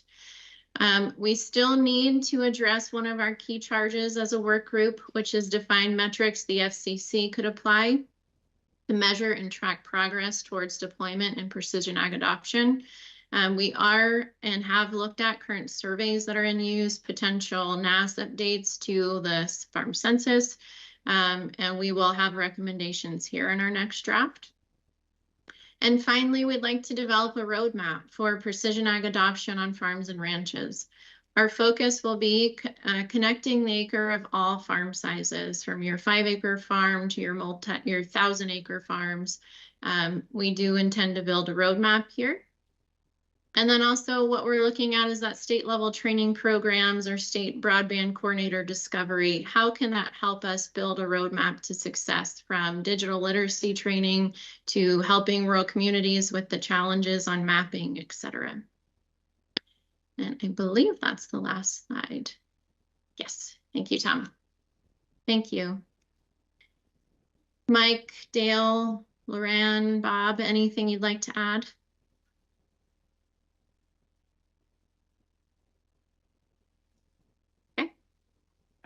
I think you covered it. Okay, Dr. Adeline? Thanks, Julie. So I really appreciate your notions on security. And I was reading some things today where that China, a business in China actually owns about 90% of the drone market. Now, if you look at what's happening with TikTok, can you imagine we ban all use of drones and what might happen there? So do we need to be thinking about how the choice of technologies and where they're created may impact? Because farmers, once they start adopting, you're not going to say, it's not like TikTok and my granddaughter can't make her videos, right? There's not a great impact there. But you stop, Heather from using what she would like to use and her whole operation is developed around it, that could be devastating. I think that's a fantastic point. One of the topics we've spoken about is we tend to focus on where hardware is made, but the work group also wants to focus on where that software is developed. And I do believe, Dr. Adeline, this will be part of that roadmap, is educating so that we don't have, all of a sudden all the drones are completely stopped and that's affecting the on-farm practices. But it will take education to make sure that we don't get there. Super, thank you. Absolutely. Other questions or comments for Julie and the team? All right. Not seeing any hands go up. Julie, thank you for that update. Thank you, Teddy. Great progress.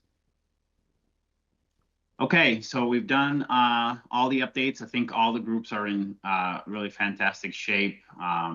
As expected, I know there was some good work done to get to the reports last fall, and now we're refining some of the recommendations, going back to things that we're still open and closing those up. And I really do appreciate also the dialogue and the conversation of not just giving some suggestions to the teams, but also saying here's where we may have some overlap. So I do encourage the various teams to interact. If you, now that you sort of seen a little bit of the details of the recommendations coming forward, if there are areas where you need to reach out to one another and make sure we clarify, etc., we'll have plenty of time to do it. But just as you saw today, it may be something we can work on a little bit.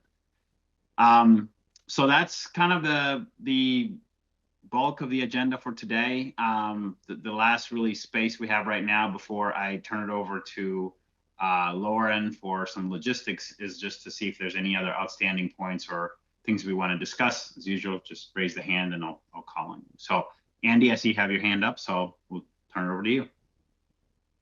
Teddy, thank you. I'd like to spend a little bit of time discussing a point that a few of the working groups had in their presentation, and that is there are issues that have been discussed today that are germane to the Farm Bill discussions that are going on now. And so I have concern about the timing of this task force's work and the drive towards a final report later this year versus the timing of the Farm Bill. You know, historically, when something has been spoken or talked about in one of these meetings, it has become public. It's a public meeting. The video is recorded later. And so you know, that is one way that the viewpoints of the members are issued. But I think we heard people, and I believe Heather spoke to this pretty succinctly, that it might be good for this task force to set up a separate discussion and consider getting some points out on an interim basis so that we can make sure that they're not lost over the next couple of months while the Farm Bill is being worked on. So I'd be interested in your thought and other thoughts from you know, our assistants at the FCC and other task force members on whether that's practical. Yeah, I'll need to follow up with Lauren and we can look at it. I don't know per our charge if we can actually produce something sooner. I guess we could finalize the report sooner. But I don't know that we would just take some points that are still in draft without full approval and vote from the task force to be able to take those forward. That said, the other piece to keep in mind also is the timing of the Farm Bill. Like when is it actually going to be completed? Which could be actually much later than when we have our report ready. So, but happy to hear from others on this as well. But again, I will need to go back, and Laura and I will probably need to confer and see what the charges say and what we can and can't do. Dr. Adeline?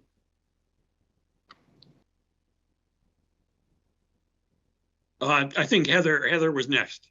Oh, sorry. It's not giving it today. Today, Teams is not putting it in the right order. I'm having to like guess and remember here. So, Heather? Okay. Thanks. Definitely Farm Bill. And Andy, thank you for teeing that up, because I'd also wondered if we would have to have the commission approval for anything the task force might say officially. Another option or approach may be take what has been compiled up to the definitely in round one report, but anything that the commission has reviewed and adopted to date. So I guess the round one report, and create a Cliff Notes version that could be shared that might be relevant. That seems like that could be fair game if we need a backup plan. I also wanted to share with Michael Gomez and goodness, was it Bob? Yeah, Hance. I tried to answer your questions in the chat. So if you get a chance to check out the chat, you might see something there. So that's all I've got. Thanks, Heather. Dr. Adeline? So this is more of a statement, maybe even a question. So I was thinking of the law of unintended consequences, because everybody thinks about that, right? And one of the possible outcomes under that is what's called perverse results. And this is really triggered by Heather's presentation, in that they're moving forward and connectivity will be the lifeblood in order to make everything else happen. So what I wondered is, does the FCC, like the federal banking system and the Silicon Valley Bank that went out, if an ISP goes out of business, do they have a plan? Can they execute? We get somebody in there immediately, get connectivity up, so Heather's operation doesn't go, stop. And then do they, like FEMA, have a crew that could go if there's equipment failures, as the storms that are now going everywhere, and create from a gigapot standpoint, everything crashes, the building's taken out, and now we're losing connectivity to a bigger swath of operations. Do they put anything in place to make it go and everything stay up? Those were just, as we move the needle, Teddy, I know you're aware, I'm always thinking of the single point of failure. Mm-hmm. And so that's where all this came from after I saw what Heather did. Yeah, that's a good point. Actually, so we would need to get some insight on that one. So that may be a good topic for next upcoming meetings. Okay. Joy?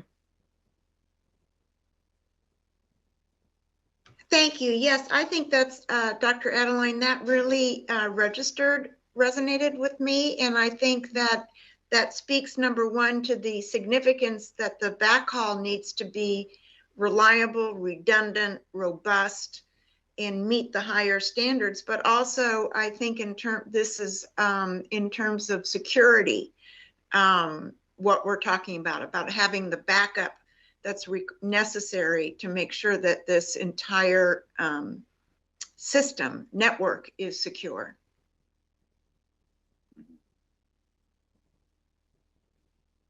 Okay, so the two things I'm taking away, one is, okay, Farm Bill's coming up, is there some way to use the reports from that were submitted and approved in the fall and do something with that if we have to do something sooner. Again, let me go back and talk to Lauren, and what we'll do is, obviously we're not going to wait till the next task force meeting, which is in July. Maybe when we have the interim meetings with the leads from the working groups, that may be a time to where we can discuss it. And then if we do need to get the task force together, we can always do that. And on the second point, on this sort of single point of failure, and what happens if a provider is out, and how does that impact the farms that are relying on that provider, including security and all those types of things. I think it's a great suggestion for a topic, and have an expert come speak to us at a task force meeting. So we'll take both of those as action items. Other things that are on everybody else's mind, or things we want to bring up to this larger task force?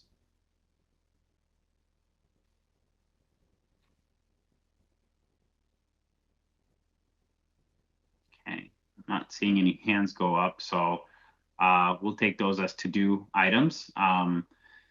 So overall, great engagement today. I hope you appreciated the presentations. Heather, thank you again for making the time, and then the one with Drew, I thought those were two well-connected items. And then, as usual, I think the update on the broadband maps are always interesting, and looking at that progress has a huge impact on the work that we're all doing. Great updates from the working groups. I think they're in terrific shape, and we're starting to narrow down on key recommendations. And obviously, as for those of you who are on the previous task force, what we'll try to do now is, and Lauren's going to go through the timeline here in a minute, is to kind of create a single report made up of 4 sections with the 4 working groups, but then have an executive summary that has some pointed recommendations.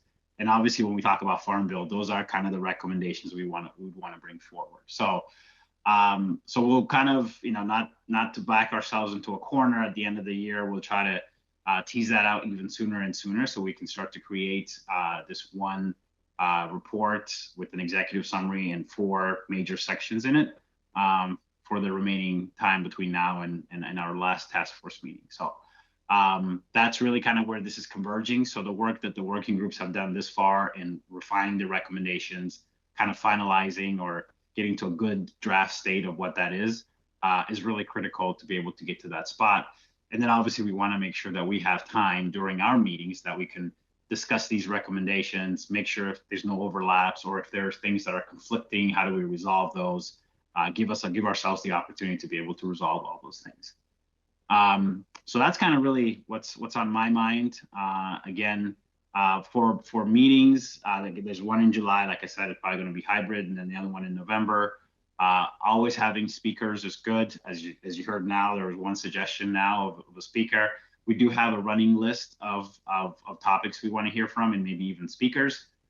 Some of that is aligning dates and calendars and all those types of things. So if you have other topics you think that are really important for the task force to hear, go ahead and please send them to myself and Lauren, and we'll get right on it and make sure that we can try to see if we can line up some of those speakers, obviously giving ourselves enough time to be able to talk about updates from the working groups, our combined report, and all those types of things. We always have to have time for that, but it's always to get some good presentations in is always critical. So that's really sort of on my mind, high level. Maybe now, Lauren, I'll turn it over to you, and you can walk us through some of the timelines and logistics. Sure, yes. I would like to thank everyone, the speakers for their presentations. Heather, that was a fantastic presentation. Drew, and of course the mapping update was great as well. And all the working group leaders on the updates on their recommendations. Truly a wonderful work. Yeah, and the discussions that fostered today, they were very engaging. The recommendations in progress are great. So we are, looking ahead, we're in great shape. So, as you know, as Teddy just said, there's a requirement that the task force produce a report at the end of this term. We have 2 more task force meetings that will be of the full task force. Of course, the next one is July 11th. So working groups, you should be aiming for the end of June to have your reports completed, and that will give you about 2 weeks to draft a skeleton executive summary, that has the pointed recommendations, and then that can be for conversation for the July 11th full task force meeting. And then, of course, the final meeting of the year will take place November 6th, and then the task force will consider and vote on a comprehensive report. And as you know, the charter for this task force ends on December 2nd. And then in order to make sure that the report is ready for voting for the last meeting in November, the FCC will need 30 days to review the report and circulate it to the task force members for their review. So that really puts us at October 6th for the report to be due to the FCC and task force leadership. We'll make sure everyone gets copies, and then, of course, you'll come prepared to the meeting in November, ready to discuss and refine, and then ultimately vote to adopt the report. So with that in mind, we will have more internal meetings with working group leadership, as Teddy said, for a suggested path forward for considering drafts.